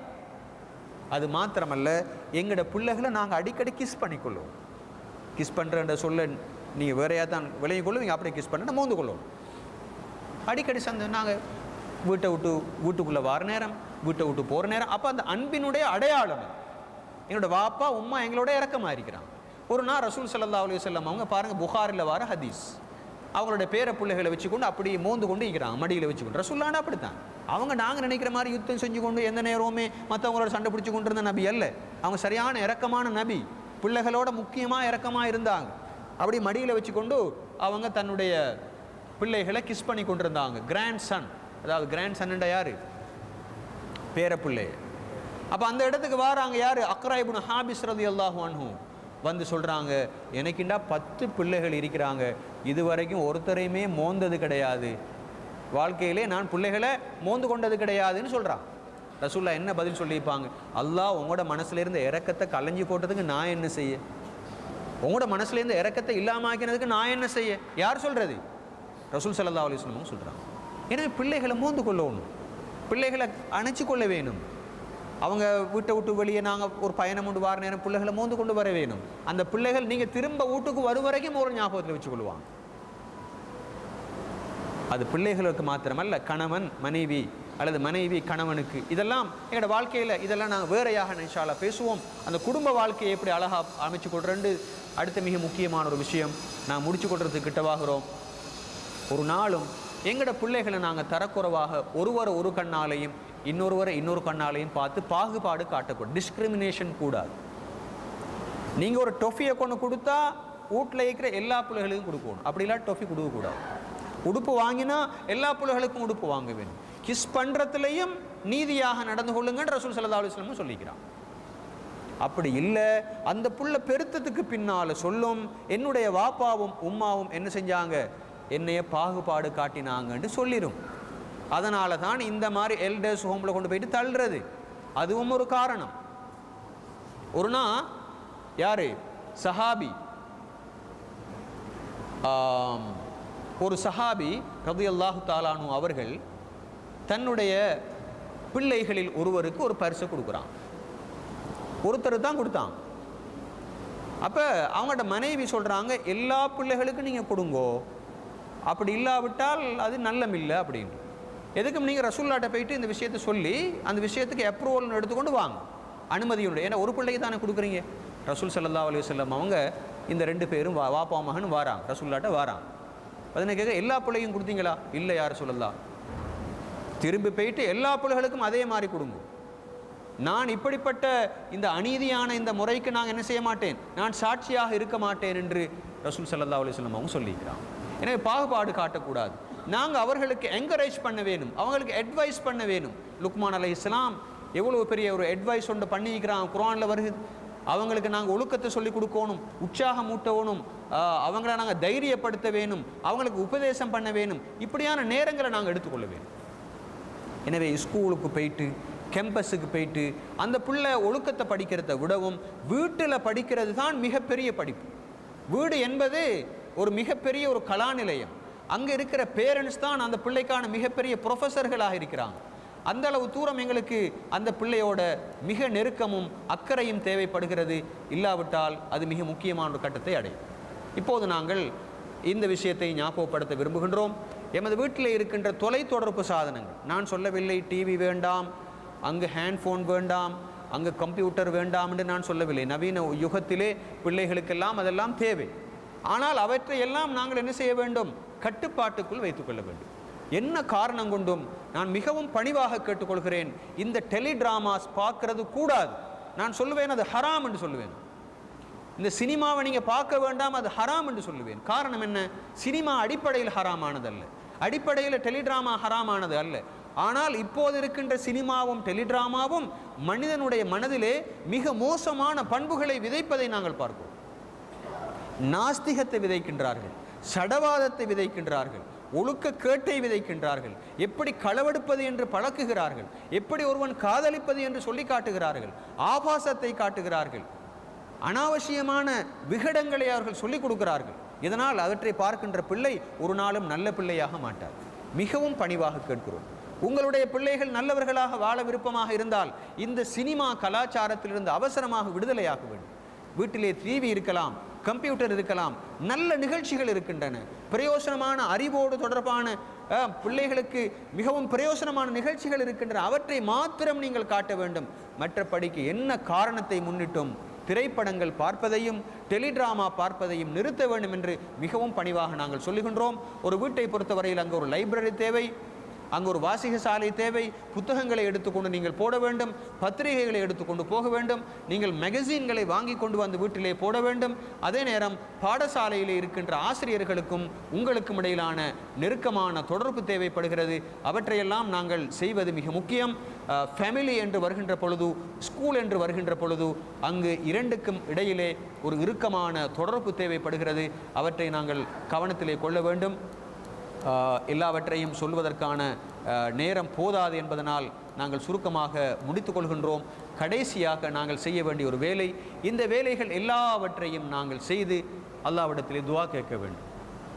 அந்த துவா ஏற்கனவே கேட்கப்பட்ட ஒரு துவா, யா அல்லாஹ் எங்களுடைய பிள்ளைகளை கண் குளிர்ச்சி உள்ளவர்களாக மாற்றுவாயாக, எமது பிள்ளை செல்வங்களை ஈமான் உள்ளவர்களாக, அறிவுள்ளவர்களாக, பண்பு கொண்டவர்களாக, எமக்காக துஆ செய்பவர்களாக, சாலிஹானவர்களாக அவர்களை ஆக்குவாயாக என்று நாங்கள் அல்லாஹ்விடத்திலே துஆ கேட்க வேண்டும். இது எமது கடமையாக இருக்கிறது. அந்த வகையில் நான் நினைக்கின்றேன், இதுவரைக்கும் நாங்கள் பார்த்த விஷயத்தை சுருக்கமாக நாங்கள் நோக்குவதாக இருந்தால், அல்லாஹு தாலா பிள்ளைகளை எங்களுக்கு ஒரு அமானத்தாக தந்திருக்கிறான், அது ஒரு பொறுப்பாக தந்திருக்கிறான். அவர்களை நல்லவர்களாகவோ அல்லது கெட்டவர்களாகவோ உருவாக்குவதற்கான தகுதியையும் எங்களுக்கு தந்திருக்கிறான். நாங்கள் விருப்பமாக இருந்தால் நல்லவர்களாக உருவாக்கலாம், நாங்கள் விரும்பவில்லை என்றால் அவர்களை பொடுப்போக்காக விட்டுவிட்டு அவர்களுடைய பாட்டிலே அவர்களை விட்டுவிட்டு அவர்களை மோசமானவர்களாக மாற்றலாம். இன்றைய உலகத்திலே இருக்கின்ற இளைஞர்களும் சிறுவர்களும் அல்லது யுவதிகளும் பெண் பிள்ளைகளும் கெட்டுப்போயிருக்கிறார்கள் என்றால் அதற்கு மற்றவர்களை நாங்கள் குறை சொல்வதனை விடவும் எமது வீட்டு சூழலைத்தான் முதலாவது குறை சொல்ல வேண்டும்.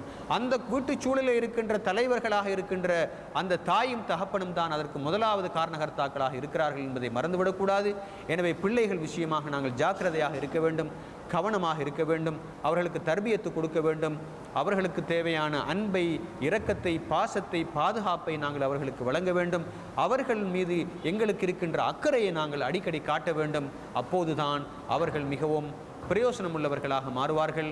இன்றைய பிள்ளைகள் நாளைய தலைவர்கள்.